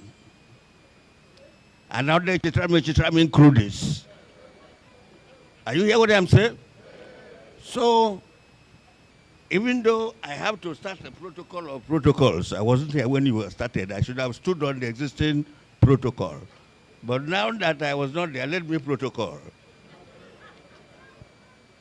Distinguished retirees and stakeholders, Royal Highnesses, if they are here, honorable members of State National House of Assembly, distinguished senators, if you are here, and then Your Excellency, Professor Chukwuma Soludo, ladies and gentlemen, good morning. In fact, good afternoon. It's a good afternoon, isn't it? Well, my names are Chief Chika Okpala, MON, MFR, FTA, UN Rescue Noble Ambassador for Peace in Africa. And then I'm popularly known as Chief Israel. His Royal Pawine Powerless, Chief the Honorable Zebrudaya Okorigwe Ngobo, alias 430. I am salute all of you. Now, I want to be told you, those of us in this same shoe, this same category, that suppression and denial can never stop as long as the damn people in authority of security, those who are wear khaki, those who are wear uniform of authority, are wear black shoe. Because why? They are match the shoe to suppression. Are you see what I'm saying? I am here today to give a serious talkative in support of removal of bottlenecks on payment of pension and to retirees and pensioners and veterans of government work of our dear state, Anambra State, and the country in totality. Not just Anambra State. What happened to AWKA, happened to Ogeni. It's all over. So if you are cry of suppression and denial, it is not just you. Everybody are crying all over. You know, nowadays, when young youth look at the mouth of old age, he think that he was not used that mouth to suck breast the same day that he was suck. and therefore are brand new dead woods. Are you not what happened? Young youth.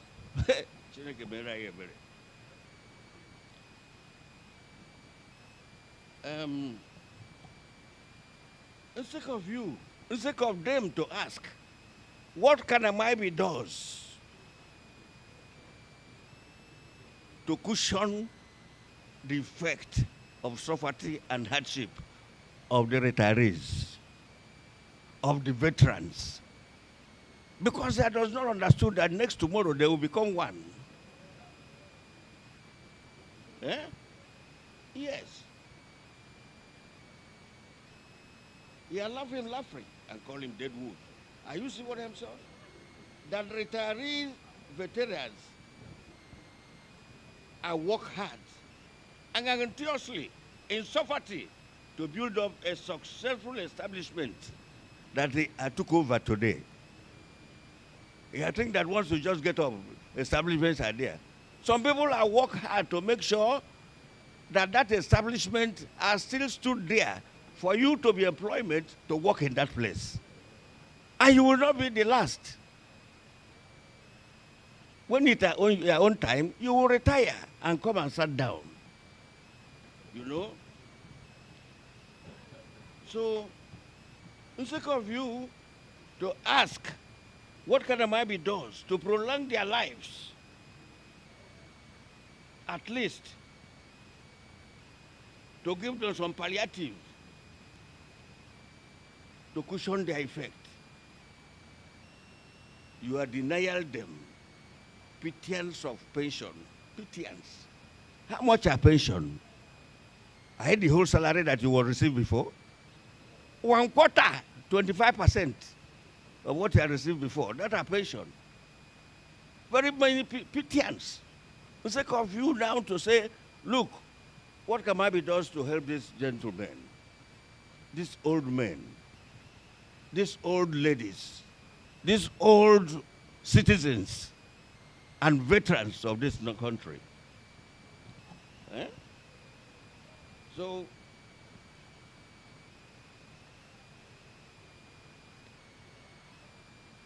sorry, because old age have come. Sometimes you are not seeing what you are doing.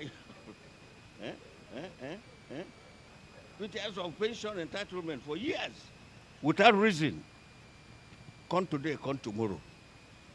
Hey, Oga, I took this paper, go to photocopy it, it's a form, and come and fill it before you receive pension. Took this paper, go and photocopy, come back to fill it before they are considered and look at you. Eh? Tender your passport photograph every yearly. How can you be in 19 youth when you was work, and now that you are old age like Chief Israel Panwine Powerless? You cannot be of the same look. So every year, you ask them, brought your passport photograph for identify before you are paid pension. These are the numerous sufferings which our people are suffering. So many numerosity of you are running into Senate. Those who are in authority are running into Senate by fire, by force. House of Assembly, government parastatal, and government agencies.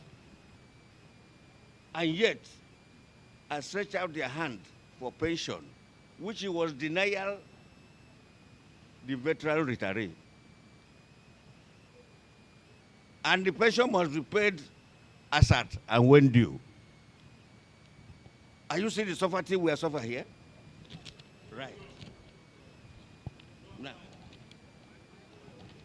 when the same pension you are denying the veteran, retiree pensioners are committed by you when you are in charge. You are forgetful. Most of them today are under attack of sickness and disability. Thank you. Where I want from there. Nobody lose your voice. Okay.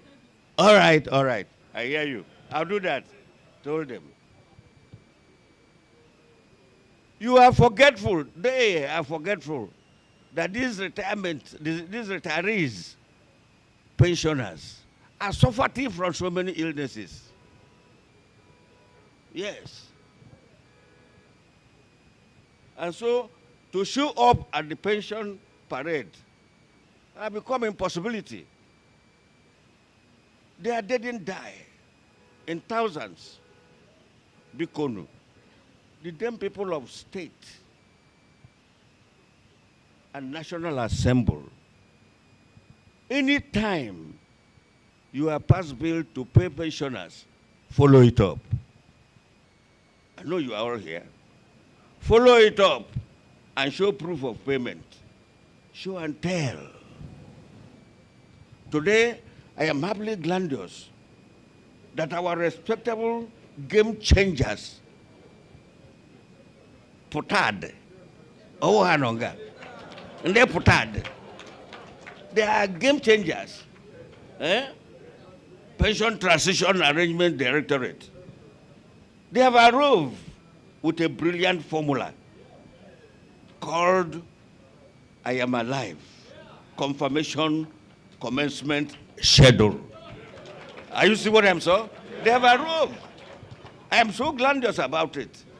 If anybody are not grandiose, Chief is royal powerless. I am. You know?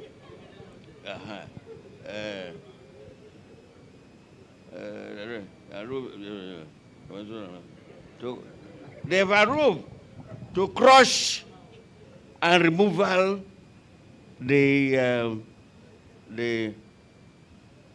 most important bottleneck of pensioners, and to be say bye-bye to pension parade, to show yourself, operation show yourself at pension office for personal identify before you get your pension.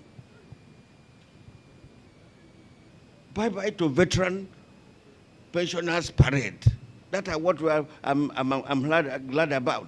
Whatever they say over there. Pension identification parade before they receive their pay. Bye-bye, yo. Some retiree pensioners, veterans, are in danger of serious sicknesses, like I said, that render them not workable. Most of them are not here. They cannot work. They are pensioners, so they are retirees, so they are veterans. You know?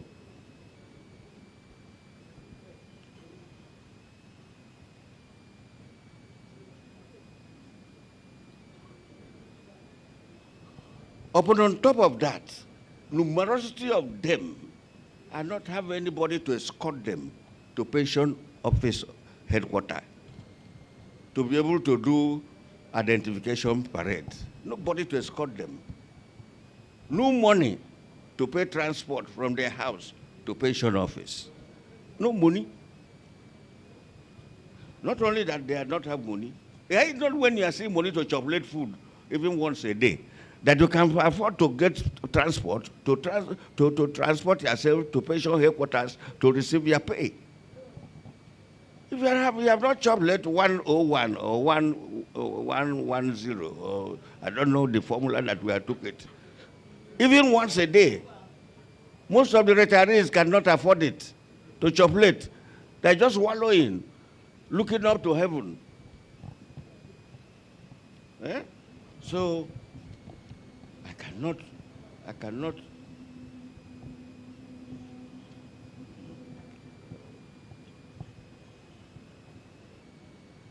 Again, when we are talking about it, we are talking about their security.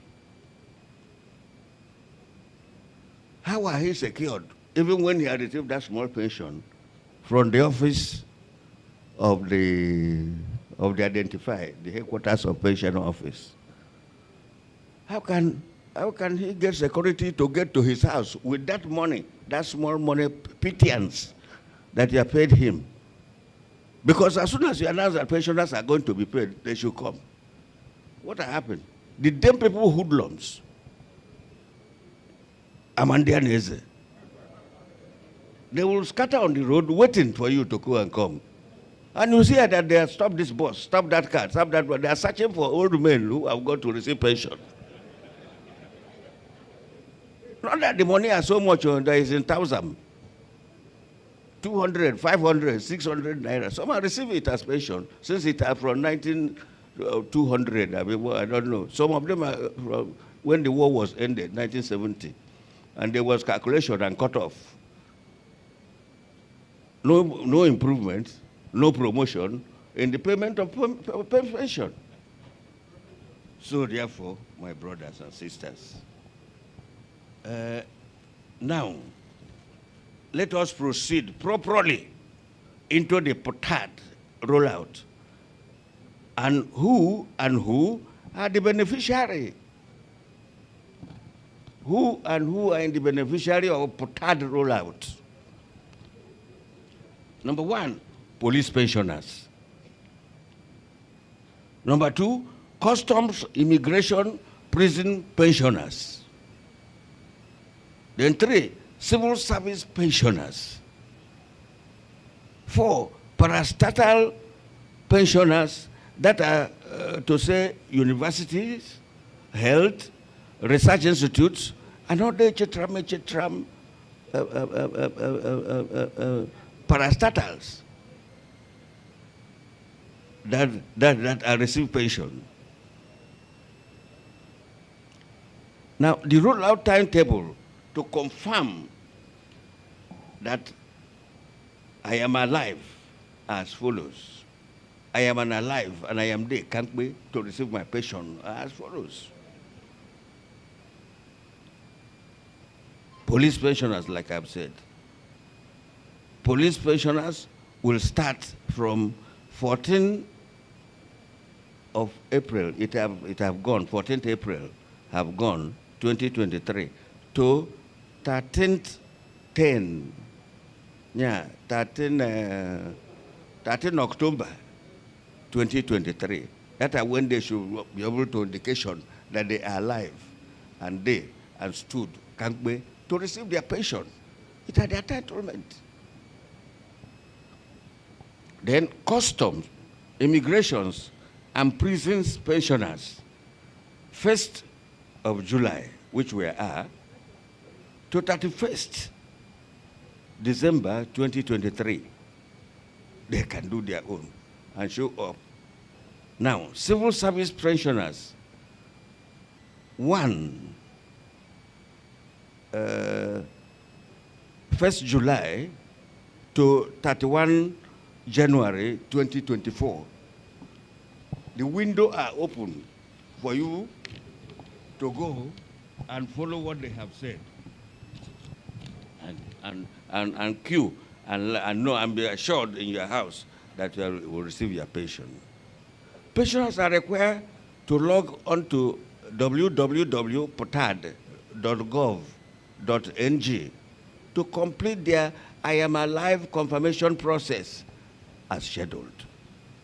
For more information, call 09 4621 708 09 4621 079. 709. Let me take it again. 09 4621 709. 09 4621 710. Then Equente 080 2255 7823. Toll free. Are you see what I'm saying? Please, please, join me to give 3 happy boza to Ptad for their brilliant formula of rollout, of stay in your house, in your comfort zone as you are relaxed. Your comfort zone, and use smartphone of Equente, or go to this computer system to contact the damn people of pension headquarters that you are still alive, that you are stood chim, that you there can't be and are qualified to receive your hard-earned pension. pension are nothing but your money, which was saviorized for you when you were doing the work as a young youth. So nobody are doing you a favor. It are the money of your salary that they are saving for you. And if they does not pay it, we all of us will put mouth and give our talkative. You see? So therefore, I am saying 3 happy boza to PTD, to PTAD, Ptad. 1, 2, 3, go. Let's say boza, boza, boza. Thank you very seriously. Signed, Chief Chikokbala. MONMFRFTA, ZBLS 430. These are a little talkative I have to give to you. I know you have wasted all the time today. And tomorrow you are going to come back, repeat what you are doing today. And so let there be break. Those who are going to chop late lunch will forward march. Those who are going to forward back to their house will proceed. Kachineke mezioku.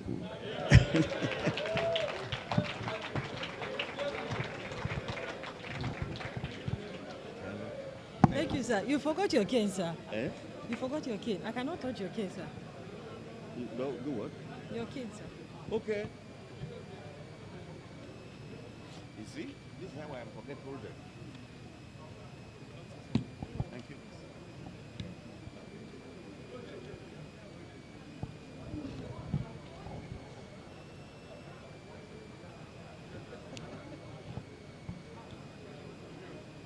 Please, let's have another round of applause for Chief Zebrudiah. The message is very clear. I am alive to continue to chopulate my pension. And it's always very easy to do this process. But the ES wants to give Chief Zebi a proper thank you. So please, let's give her a round of applause. She's our chief host.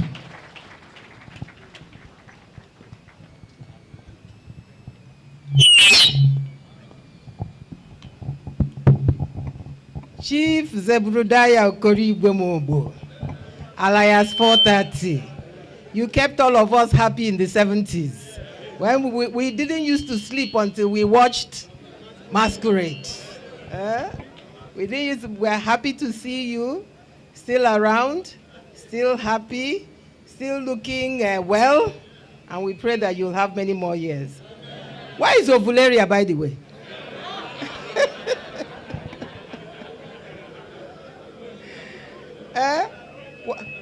She's a Bacana. You banished her to Bacana. To see her. Okay. Okay, no problem.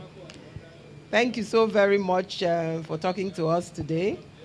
You know, in the beginning, when you were talking about all these things that don't concern Ptad, I said we don't like to hear them here. Oh, all these state people that don't pay pension, are we part of them? No.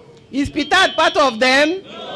All these state people that don't pay gratuity, is Ptad part of them? No. Are you getting your monthly pensions every month? Yes. Not half full. Are you getting it full? Yes. Do we give you cash that they will catch you on the road to take? No. Where do we get the alert? Directly into your account. So please, state governments, we pray that you will emulate Ptad. We are very happy to help you. Talk to us. We are very happy to help you, tell you how we're doing what we're doing. Because our senior citizens are our treasure. They are our treasure not only for knowledge, institutional memory. What the people you have here have in their heads, you can't buy with money. You cannot. Because when you open your mouth and start telling these children what has become extinct, because what is happening in this generation, we didn't know it in our generation. It didn't exist. We lived in a good generation. We lived in a good, sane nation. There are certain things we hear happening now and we are like, God, what is happening? Is this the end time?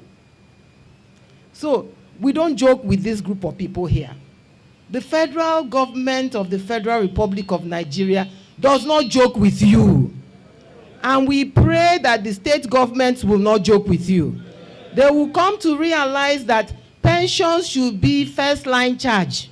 That is to say, before they even pay salary, what should they do? Pay pension. And that's what we tell them at the federal level. Before salary, please pay our pensioners. And that is the way it will continue to be. We'll make it a prayer point. Chief Zebudaya, I help them to pray. So that God will change the mind of the states. So that they can be paying their state pensions. Kachineke mezi okwa.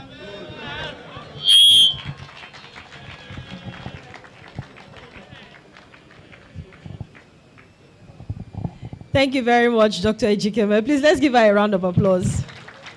And thank you, everyone. I think the message is loud and clear. So, you are.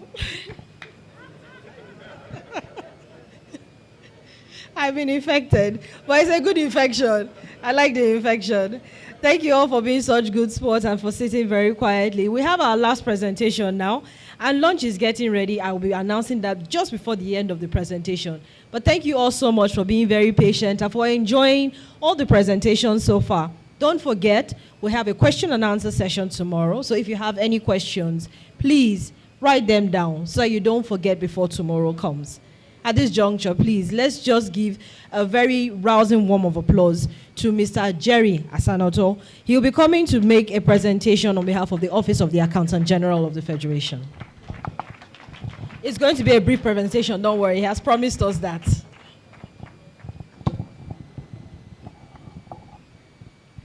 Thank you so much. The Executive Secretary, Ptad, the President's Chairman, and other executive members of the pension unions, the directors, management of Ptad here present, my distinguished pensioners, I greet you all. I like to greet in Igbo, but I can only remember a few words in Igbo our Igbo teacher then in Unity School taught us. That is, Mazi Salachi, Mazi No. So I'm happy to be here, and we cannot say, the ES is excellence personified, and we can see the changes she has brought to bear in Ptad that some other government agencies are learning from. And all of us, she keeps us on our toes. I'm talking about Accountant General, CBN, all of us. Pension money must be paid. If it's not paid, none of us is at rest. So just briefly, I will state the role of the Accountant General in what Ptad is doing. Our role in the AGF is to provide the platform called GIVMIS. That is the Government Integrated Financial Management Information System that Ptad uses to make the payment. Now, the money is domiciled in an account called the TAC, that is the Treasury Single Account. So the money is the Accountant General that is in charge of that money, because there's a central account controlled by the AGF. So the management of Ptad does not have access to that money to say they can fix or keep for anything. They only pay the money through the system directly to end beneficiaries, that is to your accounts. And so they are doing their job. Anytime there are delays, it's because there are certain issues that may not be related to Ptad per se. Maybe on registration, you have so many accounts. Maybe you have 3 accounts, First Bank, UBA, and EcoBank. In filling the form, you mistakenly took the EcoBank account and you now put First Bank. So there's a mismatch of bank and account number. Though they are all your accounts, but you have mixed it with another bank. And it happens a lot. And so when that happens, Ptad picks that information and puts it in the system. When you are paid, of course, the account is going to be an invalid account in the other bank because it belongs to another person or does not exist. And when that happens, the payment fails. It doesn't mean that Ptad has not paid you, but because there is an issue. So once you get delays, there's a service desk in Ptad through the support where you can call, and then they will investigate and see what happened and go through the process of reconciling before you get your payments. Because of time, and you are all tired, we thank Chief Zebuda. As a kid, I really enjoyed him so much. We look forward to it, and he's still very, very strong. So, so government ensures that funds are provided in good time. When there are delays, like I said, we patiently follow the process that Ptad has put in place to rectify the situation. It doesn't happen overnight, because you have to reconcile the documents and make sure that things are done properly. But now, for the past 2 years or thereabout, we've had a key issue I think is pertinent, I mentioned, that has affected a little bit the Ptad operations. That is to say, the CBN decided to rely on the NIDA law, that is Nigerian Information Technology Development Agency, that said that government payments should not pass through a private application, because as a system called GiveMe's, you use what is called a payment gateway. That is, once you use the system to finalize payments, you have an electronic courier that will take the instruction to CBN and now tell CBN, send this money to Mr. ABC account and give us feedback. That is called an electronic courier. So CBN ab initio were expected to have a payment gateway of their own, but they were not ready. So they brought in a third-party company called Remita to be the payment gateway. And Remita, when we started, everything was fluid. When payments fail, the next day is reconciled back when a bank statement is downloaded and reconciled. But when that NIDA law was enacted, they relied on the law to stop giving Remita bank statements again, being a private company, so that they can build their own. But the process was not done as it should be. And so we are having issues where when your payments failed, those ones that you mistakenly put wrong details, the process of getting the money back is not automatic. We have to manually get the statements and confirm truly whether the money was reversed back to the funding account before the money can be made available to the ES for them to now pay you the payment. That is after corrections are being done. So Ptad, we are hoping that in the next coming months, we are working with the CBN so that we can interface with their system. And when that is done, we are hoping that before the end of this year, you should have that very excellent, efficient processing. Reconciliation will be done automatically within 24 hours. And the monies can be restored, the budget and the warrant restored for Ptad to reprocess the failed payments and all. So thank you very much. Yes, thank you very much. Please, everybody is saying Trigbosa. We in Treasury, I don't know what to say. We can only promise that we will always give you the best service that we can. And our team will stay no matter how late to ensure that we give you the feedback on the auto reconciliations that we are doing so that our distinguished pensioners get their monies in time. Thank you very much. Thank you very much. Thank you very much. Mr. Jerry, please, before you go, I think because you're leaving tomorrow, yes, we have the ES has granted that we can take some questions. So please, if we have any questions, so that Mr. Jerry can take them before he steps off the podium. Do we have any questions for Mr. Jerry particularly?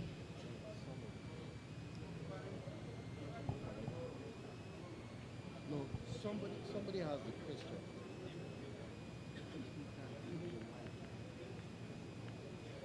Okay. Yes. We have just one microphone. Okay. Sorry, I can see two people. Okay, that is three people. So we can take it. I think I'll just go with the mic.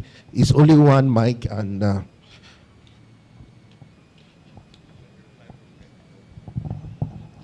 good afternoon, all. Our Executive Secretary, with due respect, I acknowledge and I say, well done. My name is Comrade Obenandukwe. I represent Night Post Pension. My question to AAG's office is, there was a deduction made from our salaries, which was confirmed by the Accountant General. They said it is loan, and they promised giving us back that money. I want to make it clear that up to today, there has not been any refund. What is on ground? Okay. Thank you very much. A couple of years ago, we discovered that some employees of government engage in taking these loans from these microfinance banks, and the way they structured it in the system is that they deduct it after their payments are finalized. And so they just remove the money in between. We were not aware of that. And so we even wrote to them and said, no, we expect the money to hit the account. Let them see alert first, so that your business with them does not concern us as government. That is a private thing. You went to your account and took loan. So we should see alert, even accounting purposes. You will see that money is finalized, maybe 50,000, and it's 25 or 35 that gets to the beneficiary. For accounting purposes, it is wrong. We need the money to first hit the account before you will now deduct, so that the pensioner will know, or the employee will know, that he has been paid his money full, and this is why the deduction was made. So please pass the details through the help desk of Ptad. All those that have similar cases like yours should pass it on. They will send it to us. We will still follow up with them to ensure it's rectified. Thank you. I think the next person is here. Yeah, somebody here? Sir? No. Okay. Okay. Okay, by tomorrow. All right.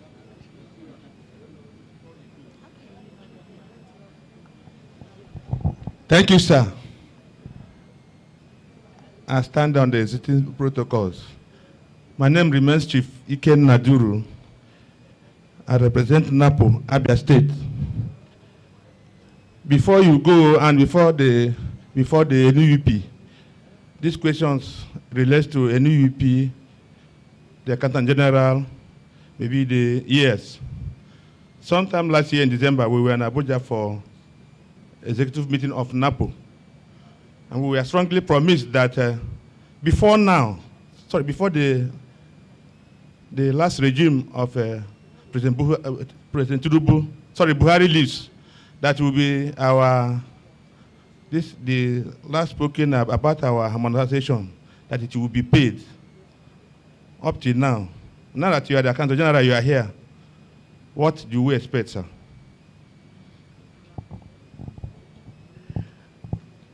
Yeah, thank you. I don't think I'm the right authority to answer that. But I will note it, and if we have comments, we'll send it through to Ptad. It's not within my purview to answer on the harmonization. Thank you. Thank you, yes. Okay.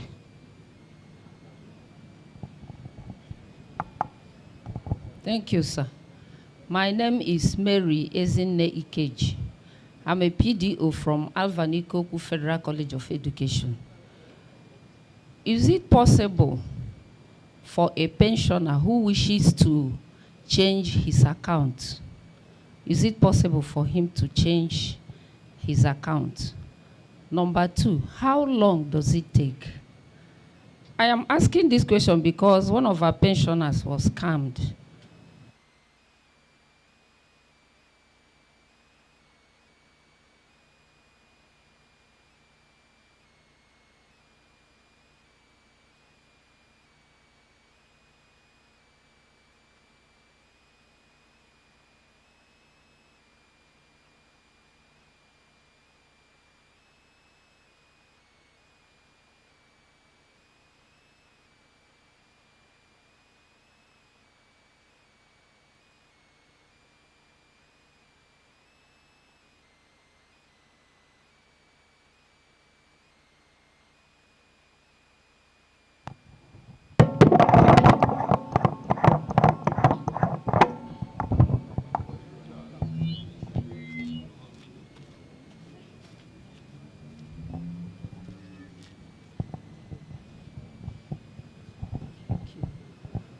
I asked, is it possible for a pensioner who wishes to change his account do so?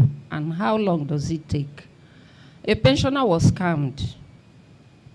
He wrote, according to him, he said he wrote for his account to be changed. And up till now, nothing has happened. The man has been coming to disturb us, and we have written to Ptad. We have not seen anything. It has taken 2 years. What First Bank does for him is First Bank frees the account. Anytime Ptad pays in, he will now go there, they will open the account, pay him, and freeze it again. So that's why I asked the question. Thank you very much.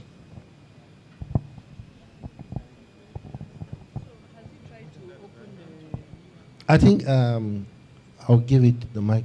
Yeah. This question is not for the AGF, yeah. But what I would suggest is, did he open a new account? So what he has to do is let him open a new account.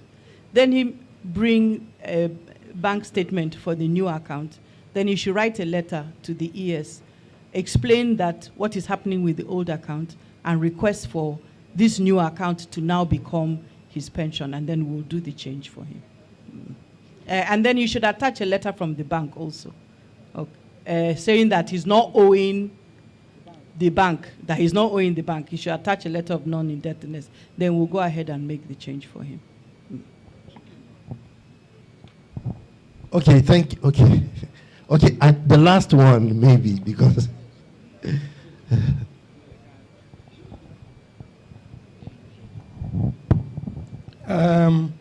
Gregory Eze, Elder, of Nigerian Coal Corporation.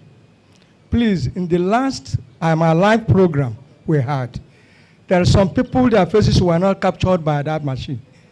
Up till now, they have not registered, because I heard you say if one is not verified, his name will be off.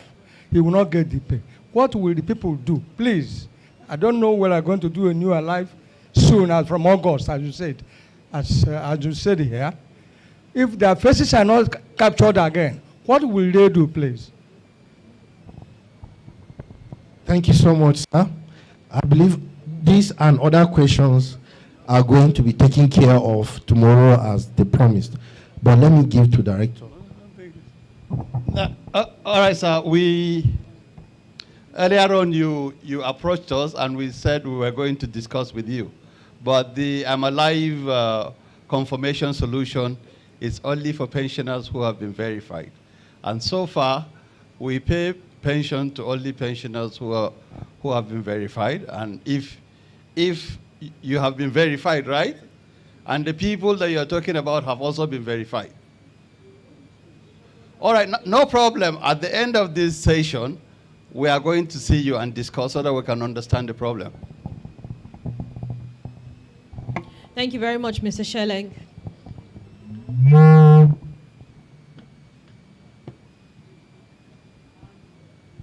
I would also like to thank Mr. Jerry Asanato. Thank you so much. Please let's give him a round of applause for his presentation. And thank you all for your questions. So for the other questions that are related to the presentations that were made today and any other presentations that will be made tomorrow, or even outside of any of the presentations that will be made at this stakeholders forum, please, you can approach any of the directors and they'll be happy to respond to your questions. At this juncture, we'd like to say it's been a very good day. It's been a very long day as well. And we'd like to formally end today's event by inviting the Director of Corporate Services Department, Mr. Sani Mustafa. Okay, in his stead, we'll invite the Deputy Director of Police Pensions Department, Mrs. Christina Adebote, to give the vote of thanks.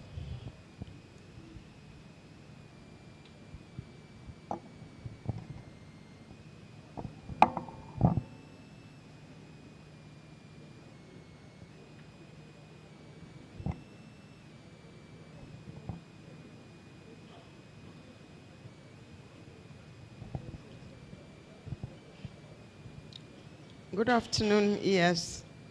Good afternoon, daddies and mommies, distinguished guests. It was really nice having you here today. And we're sorry for having kept you for so long, and especially on empty stomachs. We hope you enjoyed today's session, and we look forward to having you tomorrow for the concluding part of the session. Please remain seated for the pensioners. We're going to serve you your food on your seat. We're going to bring it to you. The food is ready, so we're just remain on your seat. We'll bring the food and give it to you. And for those that came in today that did not get accommodation, that traveled in, just remain on your seats. Our staff will attend to you while you're eating your food. Just indicate and they will come and meet you. We want to say a very big thank you for taking out time to come, and we really appreciate it. We hope you enjoyed your day and your stay and the time we spent together. And we look forward to our time tomorrow.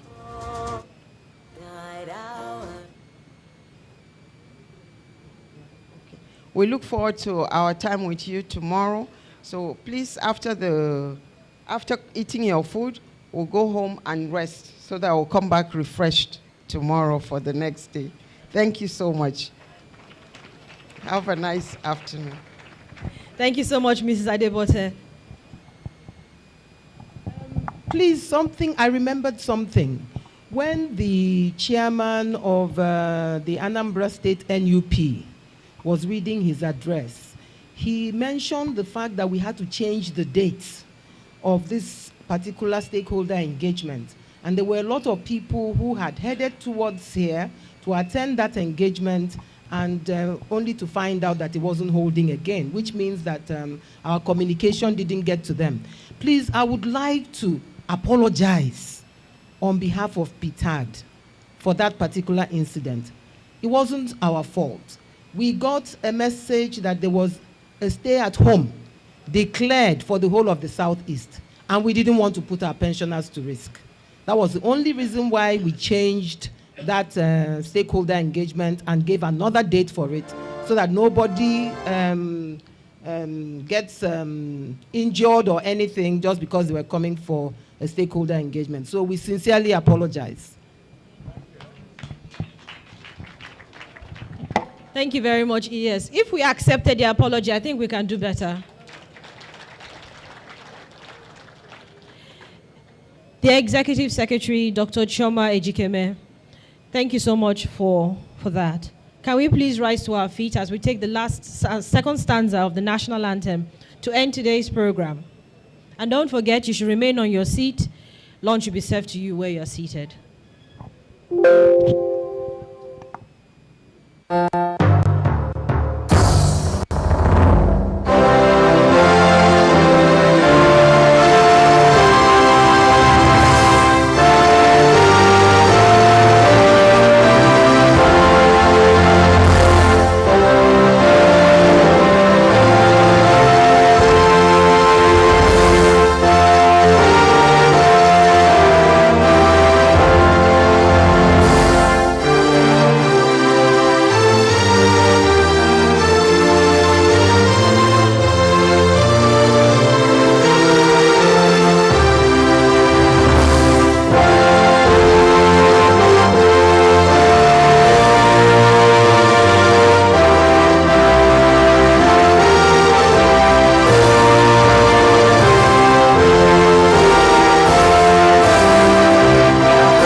Thank you and enjoy the rest of your day.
I'm a piano. The emperor, the conqueror, the champion, the lion is here. Zabu, zabu, enyimba, Toya dike, nenu dike. Toya dike, nenu dike. Iye jamara dike ruenu, ekwe chenjigo. Iye jamara dike ruenu, ekwa dagarigo. Omarunga basi, oneme kasi. Omarunga basi.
Wisdom and understanding.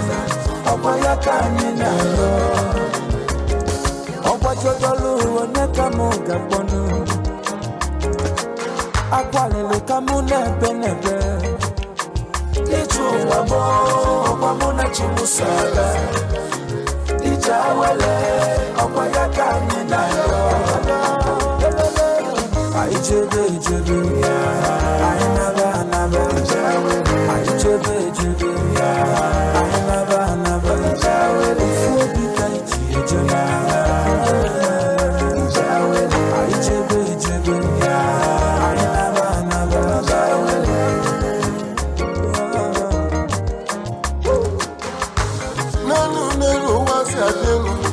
Amalibe chiga bono, amalizele, hey no no dozele.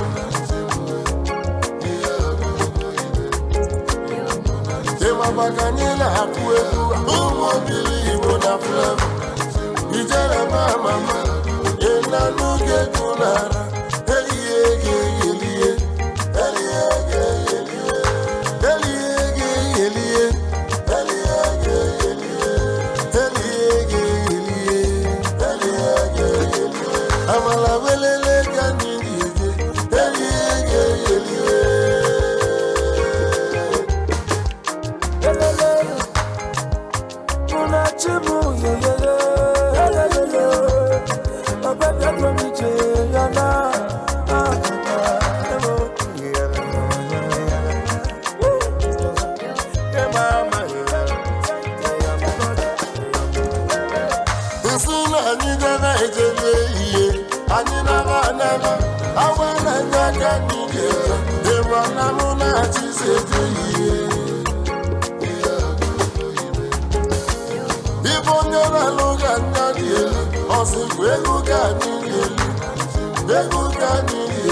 Some guys in a tour, or believe ever you live.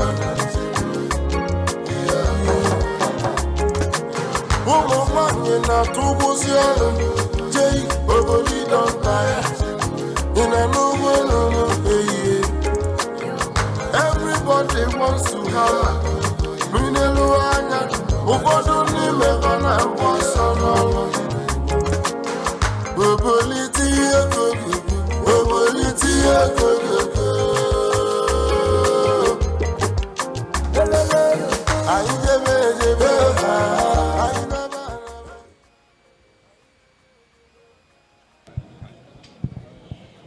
Distinguished pensioners, please can I have your attention? Pensioners and pension desk officers who came in today and don't have accommodation from out of town, in her vote of thanks, the Deputy Director of Police Pensions, Mrs. Adebote, mentioned that the pensioners should remain behind. When you collect your lunch, you remain behind, please, so that it can be sorted. So you can go to the back of the hall. Mrs. Adebote and my other colleagues will attend to you. Please, let's do this in an orderly fashion, please. If you've collected your lunch, please make your way to the back of the hall and meet Mrs. Adebote and my other colleagues who will sort you out. Thank you very much.